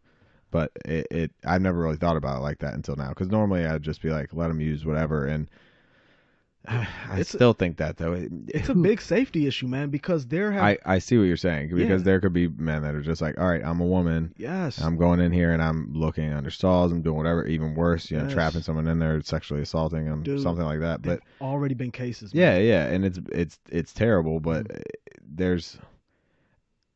it seems surface level again. It seems like it's black or white, and maybe there's a more granular solution that people haven't looked at. I'm definitely for more stringent laws in saying that, look, to prove that you are a woman who's going to get access to women's facilities, you have to do a lot to get that free pass into women's safe spaces.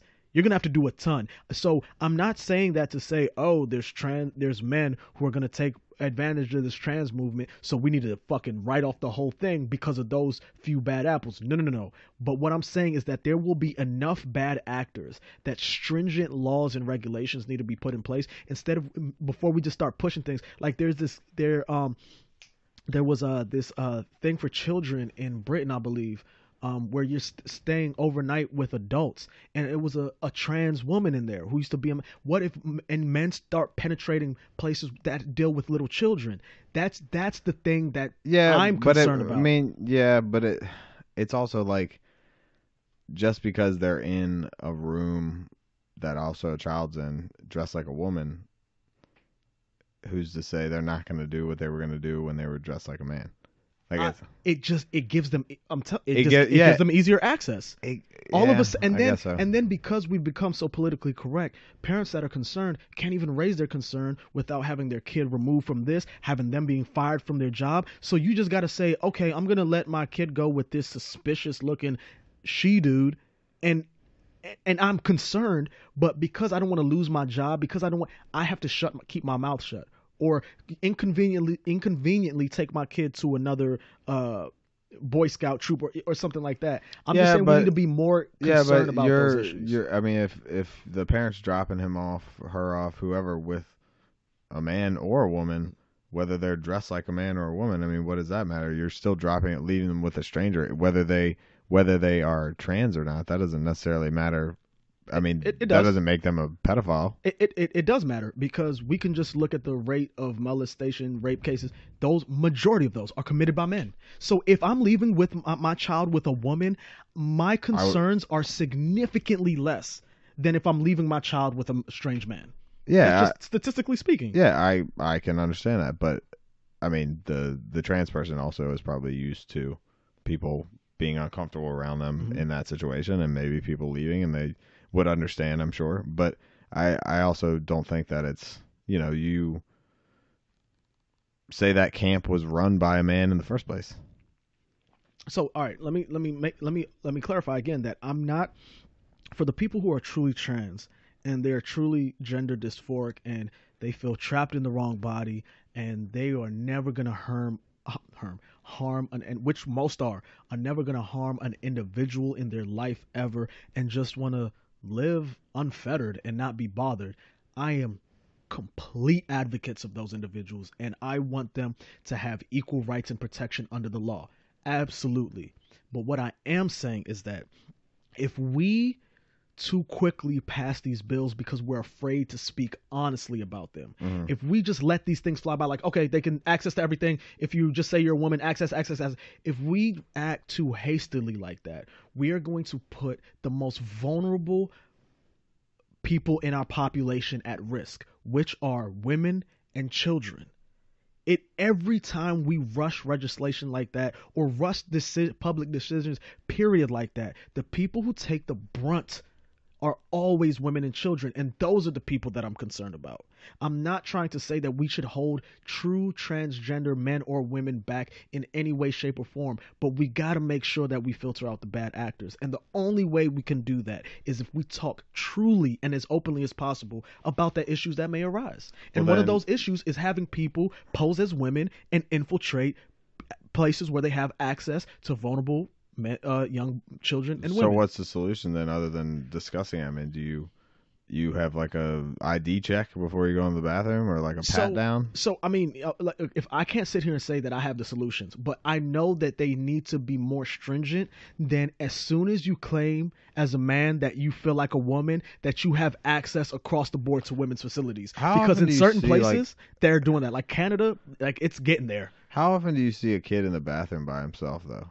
Like a young kid? Not very often. I feel like there's always a parent with him, and I don't see how a man dressed as a woman being in the women's bathroom, like how that's any more dangerous if they're a pedophile of some sorts than them being anywhere that anyone is.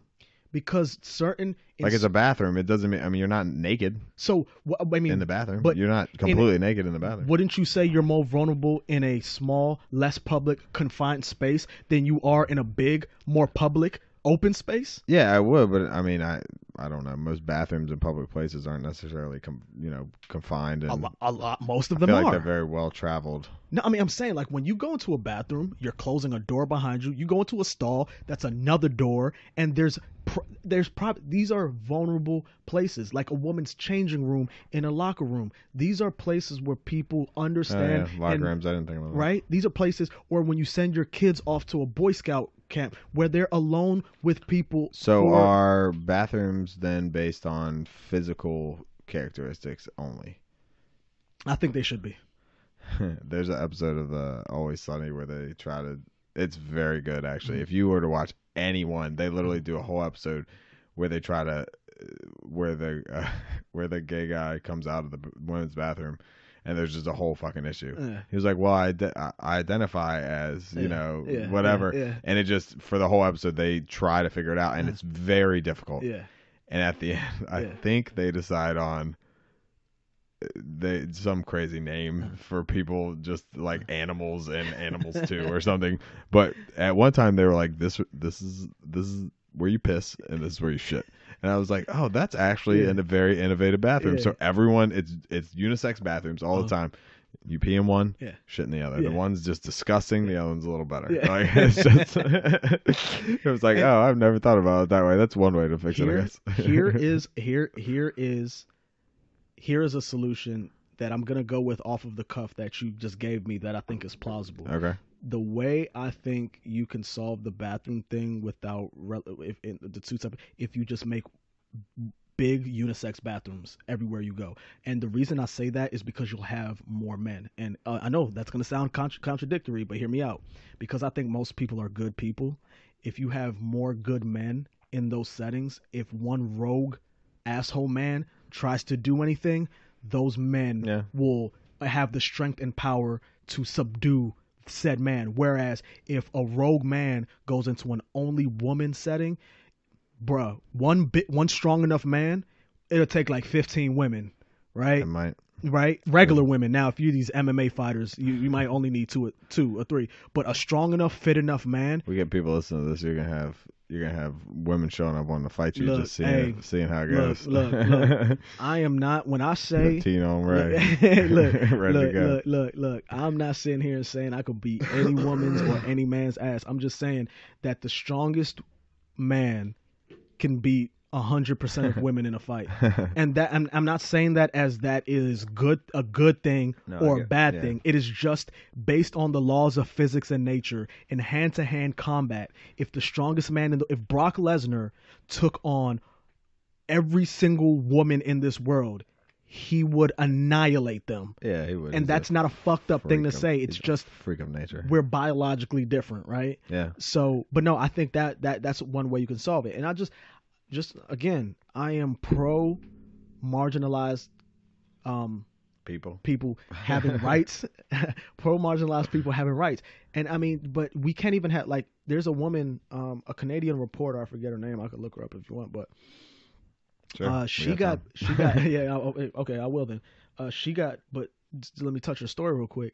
She got banned from Twitter for asking the question, how is a trans woman a woman? Just like wanting to know. Just tell me. Yeah. And because that's a question I have too. How are you, if you have XY chromosomes, how do you say I am XX chromosome when that's impossible? Okay, but if you're saying with the bathroom thing that it's all based on physical appearance, physical features, not, I mean, I guess XY is physical, but say they have a sex change. Does a sex change officially make you the other sex when you still have the same chromosomes? No, it doesn't make you the other sex. No, it makes you appear to be the other sex. Now, and it's according to the and let's go to the bathroom thing. That would be something that I think could be in legislation, that if somebody goes far enough to change their genitalia, but they how can are you gonna know that? You gonna have something on your license that says official genitalia change? It's just like a dick or a pussy just right down the middle. You're just like, oh, okay, that's I'm not saying they got the symbol. No. I'm not saying that people are gonna have to like go through some screening process every time they try to use a public restroom or anything like that. What I'm saying is if there discrepancies do arise, because I think for the most part, transgender people are gonna use whatever bathroom they feel most comfortable with, and no incidents will occur.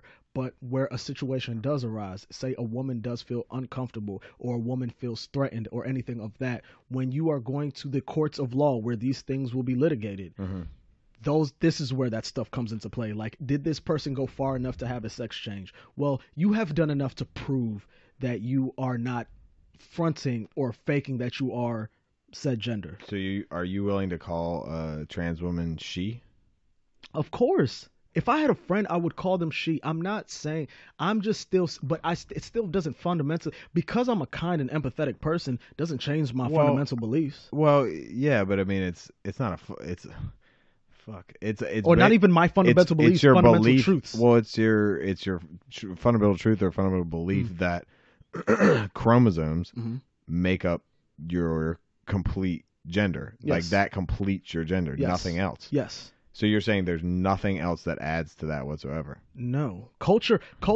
So, okay. So this is the nature nurture the thing, right? So this is between nature and culture. So yes, culture does accentuate certain things. And there are some men that are more effeminate than even some women. There are some women that are more masculine than some men. Of course, I'm saying that culture has some. Yeah, but I'm just talking about physical things. Because I mean, if chromosomes are the only thing, then what about people that are born with fucked up genitalia? None at all. Like what about those cases? But they have certain chromosomes, so that makes them that sex. But what if they're born with both? I mean, it's a slippery slope to just say there's one.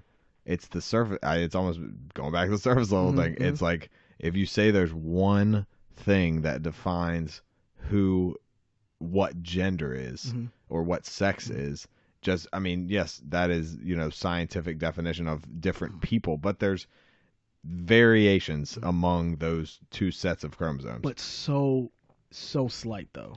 Those people who are born with genitalia that are disformed or anything of that nature, or born with both, that is. I mean, they're all different sizes, shapes, everything. So I mean, none of them are. No one's exactly the same in those aspects. So it's not just the chromosomes that makes up your sex. It's multiple things across your whole body, including your mind. That's, in my opinion. That's how. So you're on the side of there is a gender identity. So I wouldn't say there's a gender identity. I would say that however you feel is fine with me. Again, I agree. On an individual basis. I agree. I don't have those thoughts, so I don't understand it. Yeah, because sure. I'm male. Yeah, me That's too. it. That's all I have. Yeah. And I don't have the other thoughts, so I can't even put into words like what I would even think about gender identity, because I know people that have done it, and more power to them. But of course, I still don't understand how they feel. I still don't get it. It's just, I don't know. Again, I would never, like you said, if I had a trans friend, I would call them whatever pronoun they want to be called to, by whatever name. I would treat them with the utmost respect. Again, I'm not saying anything like that, but I am just saying that there seems to be a rush into, because people are afraid, and again, political correctness, because people are afraid that they will lose their careers, their jobs, they'll be dragged through the mud on Twitter or whatever. People are confused. People are legitimately confused about this trans thing, and people like me, I'm curious. Yeah. I want to know more. And I get it too, because I mean, when a baby's born, it's male or female. Is it a boy or is it a girl? That's 90% of the time. That's what you're asked. That's how it goes, and it's there's only pink two or genders. blue. Yeah, and I understand what you're saying in that aspect, but it's almost that there's more to it than just the cells on a biological level type thing. That is a tough one for me. I think there is more to it slightly, but the driving factor is your biology. What about asexual animals? Asexual animals. How does that work? That is a good question. Asexual is a pretty cool Do word. you just think really hard and then seahorses? Baby. No, they're not asexual. No, the males have the babies. The males have the babies, but there are asexual animals that literally can. I'm sure. Just produce offspring, and then they can switch back and forth between sex. I think animals though. There's underwater creatures. They're animals, right? Underwater creatures are animals. I feel like animals encompasses all of us and things that move. Take for example, like there's very few. I don't think there are any straight animals, or there are any straight mammals. I don't think there are any mammals where the male gives birth, right? And I don't think there are any mammals where the female can impregnate or can carry sperm, right? I just don't. As far as I know, that doesn't exist. There's only 2 apparently in the whole world, asexual ones. That's what I mean. It's so I out of the ordinary. typed it on Google and I got 2 names. That's not that many. I'm telling you, bruh. It's. This is from 2013, but it's kind of relevant. It says, in the season in which the entire Christian world is celebrating a virgin birth, right after Christmas. Yeah, it's all about asexual animals just fucking themselves until they have a kid, I guess. I'm not trying to say I know all the science or I know all there is to sex or gender and stuff. I'm just saying, based on what we have, we are dimorphic sexually, where there's only 2, right? There's only male or female. There is nothing else. You're either there's nothing, and even if you say I'm confused. Well, you're confused between male and female. Oh, I'm on a spectrum. You're in the spectrum between male and female. Yeah. It's nothing else. But could you say on that spectrum, if you get granular, the smaller you get, kind of the bigger it gets in terms of the more area there is to dig into, the deeper you go into it. So could you label those different areas between male and female, or on the outside of male and female? I don't think there's a need to, because there's nothing that exists in between them. You said you can be on the spectrum. I'm saying that people who believe they are, I'm like, go for it. You believe you're somewhere between male and female. You believe you're on this side of it. That yes, okay, there can be that for you. Go for it. But in my mind, through what I've seen, there's only male and female. And until a woman gets a man pregnant, until a man gives birth, I am not changing that. Okay, I got you. It's just until a female can bust a nut and get a dude pregnant, and that dude gives birth, I am not changing my theory one fucking bit. And if that shit ever does happen, bruh, I will go to work a full 10-hour day ass naked. If they ask me to leave, I will not be removed until they call the cops. If a man gives birth, mark my words, I'll do it. But I understand that people are born with mental illnesses. I think gender confusion. I think everyone that's in any type of marginalized group should at least. I mean, there should be some type of protections, obviously, for those groups. But at the same time, like you said, it has to only go to a certain point. It has to be metered. Yeah. There has to be times where like, fuck, that's not a good idea. That's a good one. I like that you guys want to be equal in this area, or girls, he's, whatever. I don't know. Yeah, it's. I get what you're saying. I agree. Just dial it back. Yeah, it's gotta. But it's the outrage now. I mean, because it's easy to get outraged because there's so much information. Everybody's lying to you. Yep. Can't trust people no more unless you're old. And dude, look, I was the woe me black dude for a long time, and let me tell you this: there's almost nothing in this world that feels better than being a victim, where you feeling like you have no responsibility, where literally anything bad that happens in your life, it was their fault. There's nothing that it feels better than that.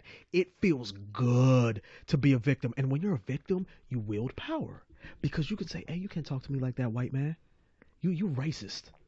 You're a bigot. And then as soon as you call somebody a racist, the conversation is over. Yep. That's it. Yeah. It's done. Because I've already told this person the extent of my beliefs, and they already feel that once I utter that word, there's nothing they feel that they can say that would ever change my mind. So why even try it? Yeah. So I used to be that person, and I know how good it feels to feel like that. And there's a lot of people that use religion in that way, that they, just use that as an all-encompassing excuse for many different things. It's the same type of thing. It is easier mentally. Yeah. To just throw this blanket of religion or throw this blanket of victimhood, to have nuance. I mean, look how they unload their victimhood onto a higher power or whatever, and just say, oh well, this is happening, but I prayed to God about it, so it should be. It's good. Yeah. Dude, look at these conversations. It's still not helping yourself. No. Whatsoever. No, because you just push it down deeper somewhere. It's just it's anti-progressive, I guess. It's just you're going backwards. Yeah, because taking one step forward and two steps back. Right? Isn't it weird? Any progress. Isn't it weird how now conservatives and Republicans are the ones that are easy to talk to and are open to listening to you, and the left and the liberals and progressives are the ones who, if you have a dissenting opinion, fuck you, will fucking annihilate Shut you. this shit down. This racist motherfucker. I'm like, when did Nazi. When did that fucking happen? Nazi. Yo, all of my conservative friends. Maybe that's why I got off social media. I was like, fuck, I'm starting to agree with some of these people I'm arguing with. What the fuck are these left people talking about? Almost all of the people that I disagreed while I was on Facebook, I think if I got back on, I would have to apologize to. Legit, I'd have to be like, okay, I have a note on here and I was going to try to bring it up today please. It literally just says Democrats versus Republicans. We need someone in the center. Like, it's just, if someone was able to hold views of both parties, which I think I do, and win. I mean, I guess that's what independents are, or some of the Green Party last time. I don't even know what the fuck she stood for, but I should have, I guess. But I didn't give a fuck. Yeah, I was just like, fuck, I could vote for Hillary. Maybe Trump will get it. That was my thought. Dude, I just knew that I might not even vote next time. It's just like, it's two-party system. Damn it. It's two-party system. Yeah, unless they change that, or Trump's just like, you know what, I'm president for life. Hey, I'm okay with that. President for life. I'm okay with that. Who's better? Who's better than Please Trump? tell me you saw what he said today. No. It's so good. It's going to be good. I'm going to love it. I the government shut down. I sell to the government. That's what I do. Yeah. So it's been hard. Multiple agencies I sell to are hit by it. They're not. Yeah, they're not there. Yeah. And I'm leaving the gym, and I get a notification on my phone from my Google News app because it thought this was super important, and it said Trump confirmed statement. I could keep the government shut down for months or years. Yes. And I was just like, yes. He confirmed his own bullshit statement about saying he might keep this shit closed for years. Trump 2020. Years? Trump 2020. Yeah, bro. He's like, it's closed. It's closed till I'm president again. It's closed till 2020. It's over. Trump 2020, dude. Hey, look. That's so annoying. This shit is hilarious to me, bro. I laughed so hard. Hilarious. I was walking downstairs, like at the gym, meeting Lydia, like crying, just like, oh god, this is one of the best headlines I've ever read. Yo. And it was CNN. CNN was the source, and it was just like whoever had to write that had to be just like, god damn it, this is my job now, dude. Look, people are starting to treat Trump as the devil. Ooh, and he's not. Question. This just popped up. Like people are thinking, all right, somebody's gonna come out. I know that Jill Stein, I think, is who just. They're all terrible. Is that no? That was the Green Party lady. I don't. Nancy Pelosi. Somebody just said they were running. Warren. Yeah, there you go. Yeah. Fuck, I'm just naming off women in politics. I was like, who is it? I haven't read the news in it's her. Weeks. Yeah, no, I think she's running or whatever. But what I'm thinking is, we think Trump's like really bad. And that somebody is going to come that's the complete opposite and like save everything. What if somebody worse comes in? And we're just that's probably what's going to happen. Oh, Trump, come back. Oh, Trump, where are you? We'll build a wall. We'll build 2 walls. 4 walls. For all those people. All the walls. For all those people who think it's unrealistic. Yeah. For all of those people, remember how we felt about Bush. I mean, just remember how we felt about Bush. We felt about Bush.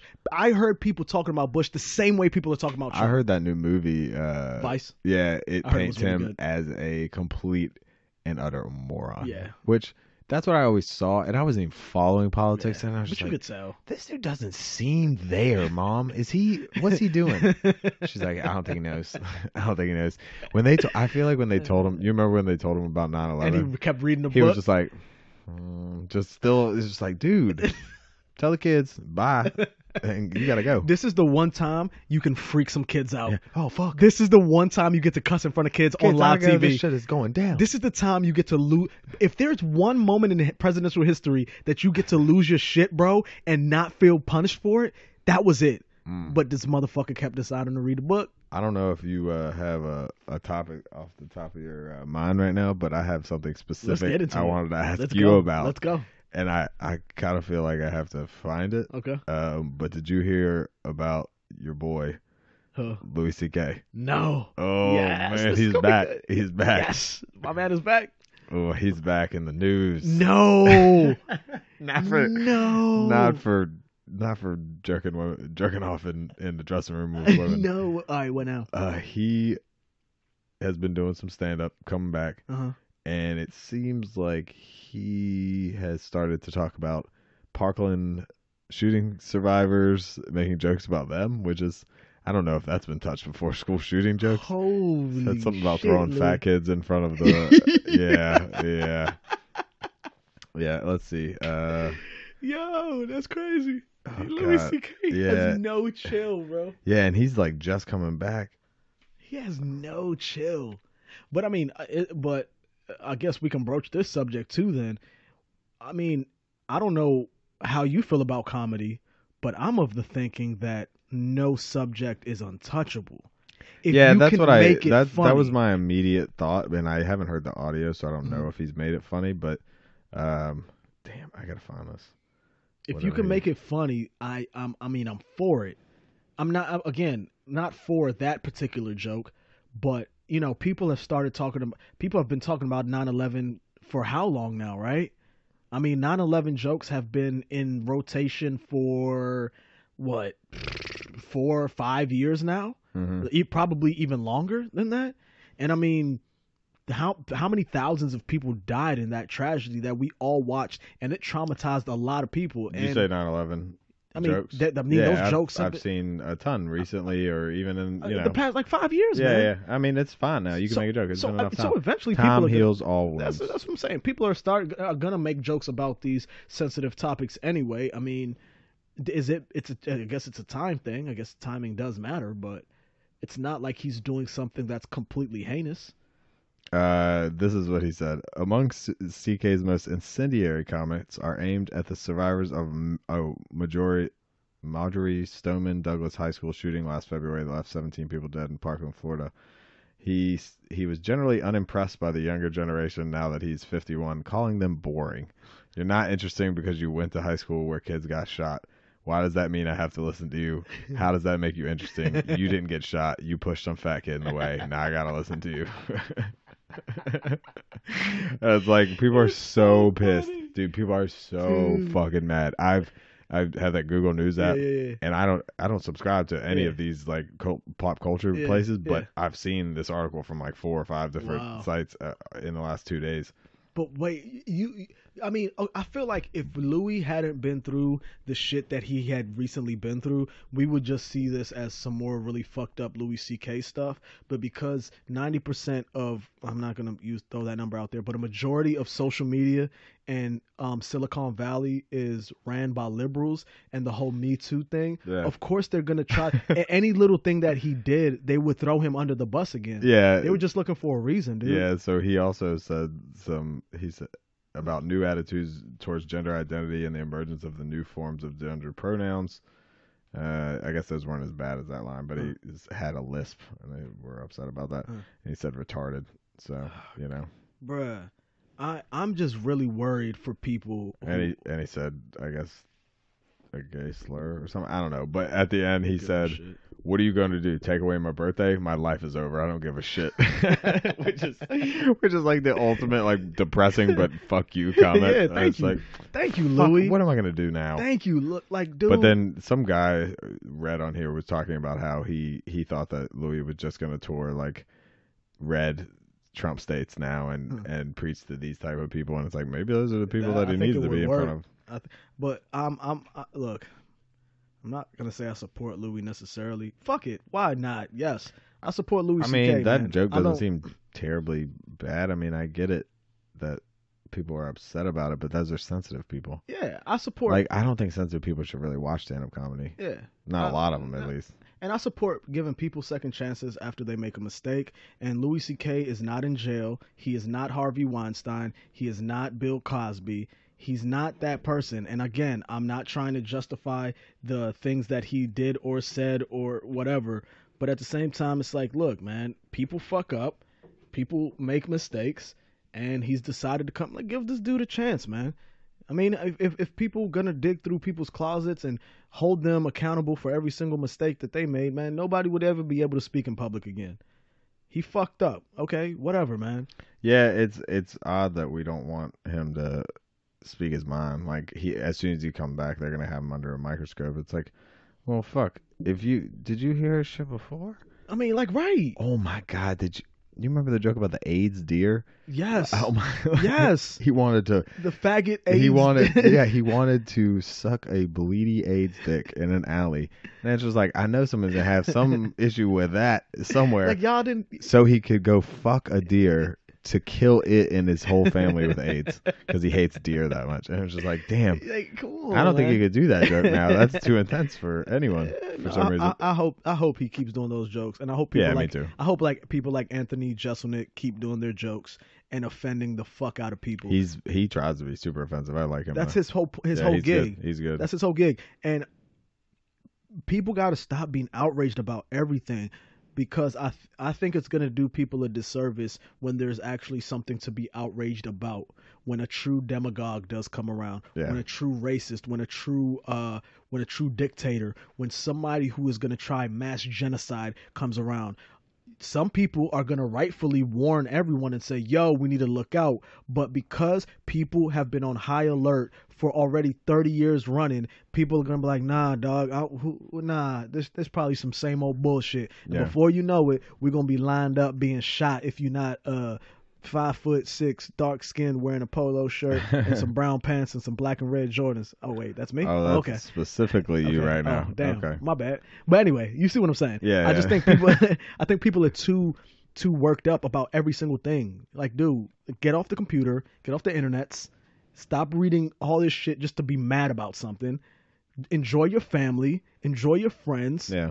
This person is not affecting your life. Whatever Louis C.K. did, you know who it affected? It affected him, and it affected the women it happened to. Anybody outside of that should shut the fuck up. That's all I'm saying. That's all I'm saying.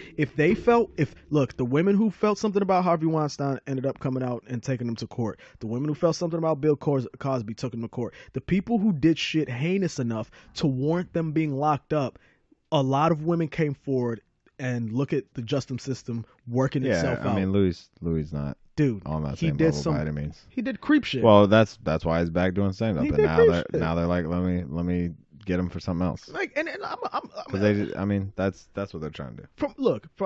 I know you have conversations with a lot of women, and dude, I know women who have seen some gross shit guys do, and most of them just like, look, dudes are fucking nasty sometimes. All right, they don't fucking go, oh my god, I'm traumatized. I don't know how I'm going. Like, dude, come on, man. All depends on what happens to you, I guess. I'm not trying to getting locked in a room with Louis C.K. and him jerking off in front of you. It sounds not very. I mean, I don't think it would haunt me. I wouldn't think about it the next. I might think about it for like a couple days, and then I'm like, damn, that'd be it. Like, oh, gross. Why the fuck did he do that? That was weird. Yeah. But trauma. To say that this. Well, I think a lot of those people were looking for attention during the time that everything was happening. Dude, okay. And now it has calmed down. Would you say it has not? Because I feel like it has in terms of the Me Too thing. It seems like it has settled down. It's all out of the news cycle now. There's on to something else. That's very true. Because also Trump does something every other fucking day, so you can't keep him out. Yeah, exactly. You can't. But I'm still. The reason I'm still on this Me Too thing as staunchly as I am, why I keep bringing it up, is because I want to keep speaking for the men who lost their careers over bullshit, and nothing happened to the women who accused them. I guess that is an issue I've heard of as well. Yes, the Canadian literature writer Galloway, who a woman he had an affair with 5 years prior to her coming out. Some ex-student said she had accused him of rape, and that 19 other women had accused him as well. Without substantiating any of this, he was fired. The Twitter mob obviously latched on, and they drove this guy damn near to suicide. He almost killed himself. That's crazy. His family had to have him on 24-hour watch. And then nothing happened to her. Nothing happened to her, bro. Yeah, and it's crazy, but Yeah, I mean it's nuts because I mean obviously frustrates false me. accusations should be taken It seriously. frustrates me to no end. Then there's the guy Tim Hunt, the scientist who was giving a talk in I think, did I speak to you about this? The scientist giving a talk in, I think, South Korea, Mhm. and he was talking about, he said something to the effect of, you shouldn't have, jokingly said, you shouldn't have girls in boys science labs because they'll end up falling in love with the boys. Everybody laughs. The reason he made that joke, his wife is a scientist. Oh yeah, I They heard got about married. this. Yeah, yeah. They got married. They fell in love Yeah, working yeah. together. Everybody They got laughed. pissed. It was a good joke. Yeah. Woman who was there completely twisted the story and slanted it, and completely 100% lied. You know, Drug this dude through the mud. And no, has anything happened to her? I think No. a lot of this can be attributed to just wanting your 15 minutes of fame, whether it's with this, whether it's with, I mean, not saying like, coming out as trans is that, maybe it is in some senses, but making such a big deal about certain issues in that community, or I mean, whatever the news cycle subject is, it's just like people want to get out there and get famous for something that's, I don't know why though. Like I wouldn't want to be associated with shit like that if it's not true. Yeah. If you think it's a monetary thing, like you're gonna get rich off it, Yeah. that rarely works for anybody. I couldn't agree. That Like was, the fucking lottery, maybe. Like Mhm. that's your best bet, probably. Not fucking blackmailing people into shit, conning them into things, or ruining their lives until. What I mean, what's the end game there? Was he supposed to give her money? Did she No. make money from that? No. She was just a social justice warrior. She probably got a feminist. lot of interviews and Of then course, Twitter she followers. got a lot of pub. damn, maybe if social media didn't exist, I'm telling you, none of man. this shit would happen. I'm also interested in finding out the people who do this and ruin people's reputations and nothing happens to them. I'm actually hoping that there is some type of monetary gain. I'm hoping it's. I believe It's got to be for something. Hopefully. I It's hope. gotta be fuck. You would hope, man. But Dude, I'm if assuming a lot of if people I'm get long nothing. conning somebody, Dude, something. all right, say. Nah, nope, Do never it. mind. Do it. Nope. Do it. Ray thinks I'm uncomfortable to talk about certain things. Do it. Do I'm it. just- Do it. I just Do it. hold things in. No. More. I don't even remember the example at this point. No. I don't remember. Yeah.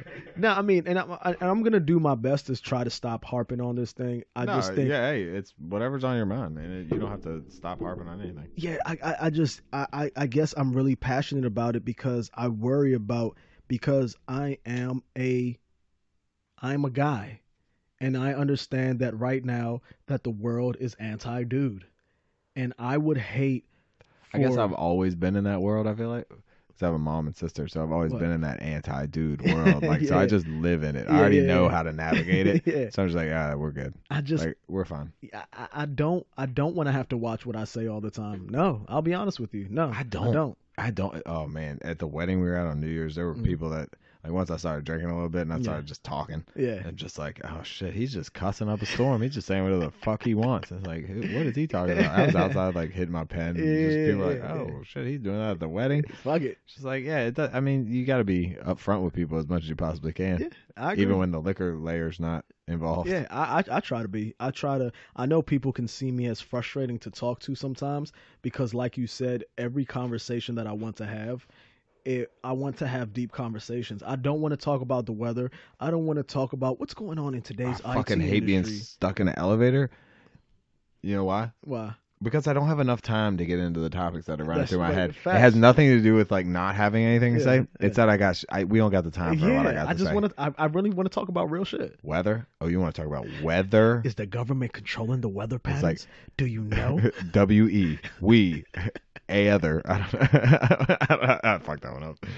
Something like Yeah. undercover brother. It's like, you know what that Good word morning. means? Yeah. There you go. You know what that word means? You know? Oh. From the Anglo-Saxon book of Jesus. Go out.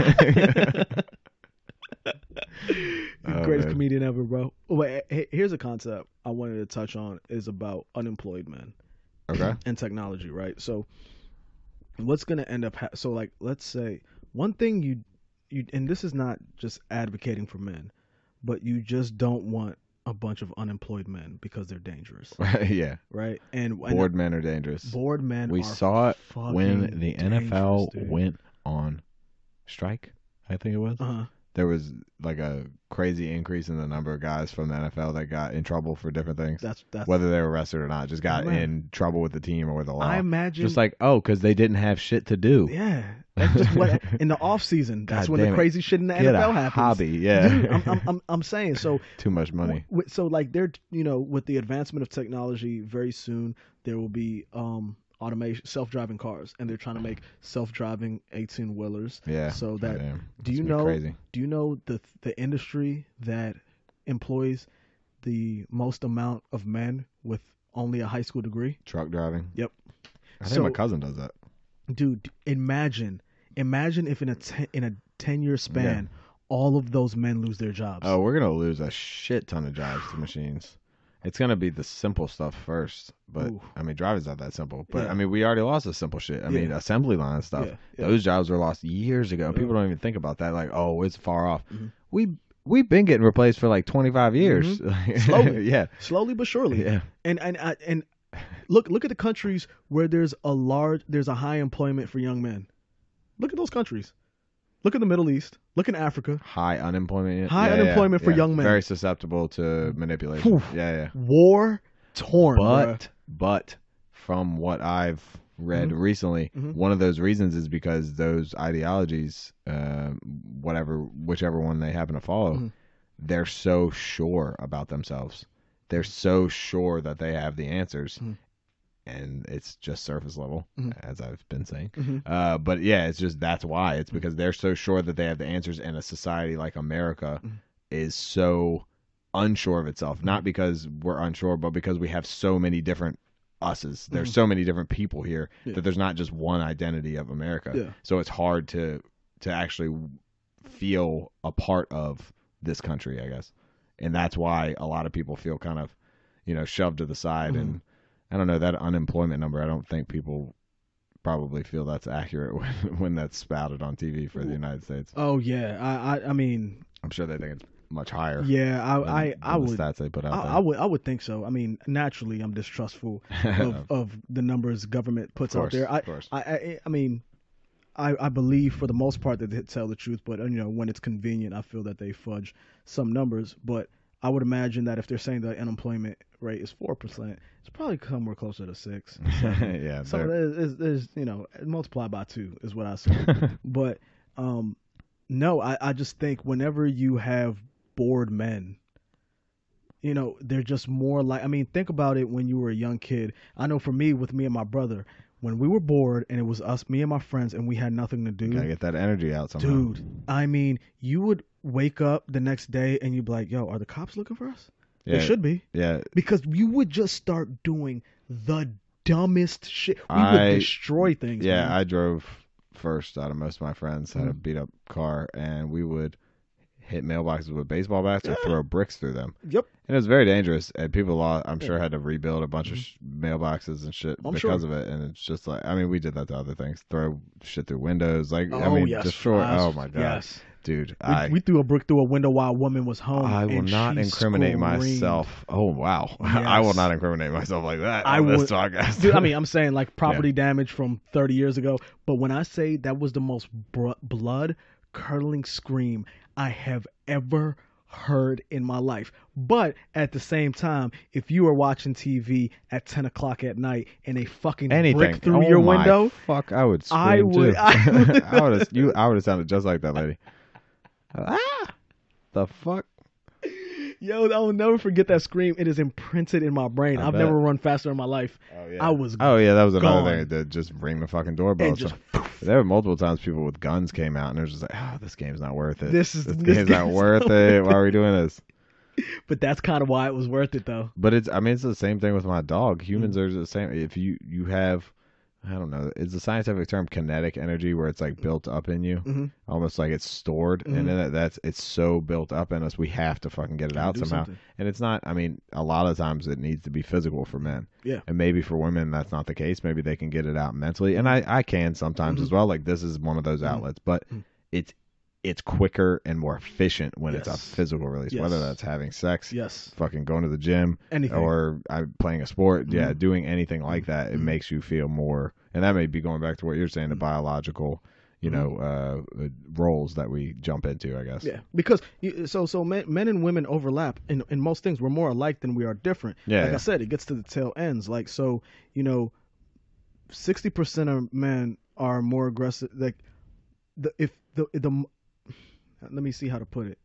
That men tend to be more aggressive than women. Yeah. Right. Mhm. So if you were to pick a group of people, pick a random person out of a group of people, there's a 40% chance that it's a woman. If you're to pick out of a group of people about who's going to be the most aggressive, right? Mhm.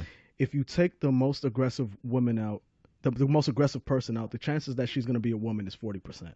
Okay. So that's a pretty high percentage, right? So we, as you can see, men are just slightly more aggressive than women. Well, when you get to those tail ends, the most aggressive people, they're all men. Yeah, I bet. They're all men. Yeah, that makes sense. So those are so, because we're not really worried about the middle, right? Because I'm not worried about the average aggressive guy or the average aggressive woman. Yeah, we don't have to. I don't care about. You don't have to worry about them. You don't have to worry about them. They're the safe ones. normally. Exactly, because you have a moderate amount of aggression. Yeah, you're able to control it somewhat. I'm worried about the most aggressive person. Yeah, me too. Who's more likely to flip out and shoot somebody, stab somebody, Yeah. do some wild shit if they get provoked. And those people are mostly, Dude. if they're going to shoot somebody, they're statistically going to be white and well-educated or poor, which is weird. It doesn't matter. It doesn't matter. There's a whole lot about that in Tribe. Maybe we Mm. can get into more of that next time, because I know Yeah. I have a lot. Dude, on I can that talk book. about that book all day. Yeah, exactly. It's And a we great both book. read it, so Yeah. it'll be like a book report next time. We'll jump into Tribe at one point and just go on that. Yeah. Because now I have another one, and I'm gonna just be taking notes on Steven that Pinker, right? forever. Yeah. So. It's a great book, man. I haven't read it, but I've seen. I've Steven had it Pinker for a talk. while, and I didn't even realize really? I had it. Yeah, I did this whole thing where I went through and bought a bunch of different books Uh-huh. from guests on Rogan's podcast, Ah, okay. and I'm just getting to all of them, Okay, because the okay. one I read before Tribe was Michael Shermer, Uh-huh. Heavens on Earth, all about different utopias and heavens, just in Uh. different how people view it from different religions, different aspects okay, of okay. life. But those are all, and Sebastian Younger was the guy that wrote Tribe. Yeah, They're all yeah. guests on that show. Yeah. I got Lydia a cookbook from the Joe Beef guys. Yeah. Did you listen to that I episode? think so. They're I'm the pretty sure. Canadian restaurant or whatever. I think so. And they like hunt for their ingredients in the woods and shit. Like they'll Really? hike for mushrooms and use them in their sauce or some shit. It's so crazy.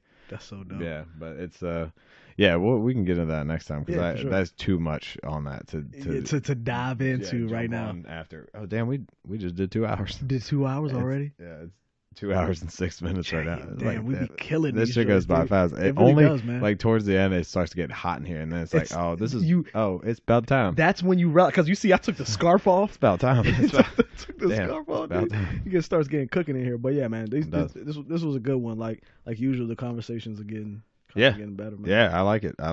It's going well. Hopefully people are listening, and Hopefully. one day there will be sponsors before or after or never. Who knows? Who knows? It'll mostly just be Ray and Andrew sponsoring this shit. I think so too. And if there's the likelihood that these things get stored in the archive somewhere, and for some reason 100 years from now, even one person picks these up, listens to them, and is like, "Damn, that's cool. I never thought about that," Yeah. or "That was really insightful," and it changes somebody's way of thinking, Yeah. or slightly enough Yep. to be like, "Damn, I'm glad I listened to those two people." Hey, speak." it's down. It's if iTunes is the only thing Yeah. that makes it through the apocalypse, We got it. we're gonna make it through. Yeah. There we go. There we go. So I guess that's it. Episode Signing 3. out. See you next time.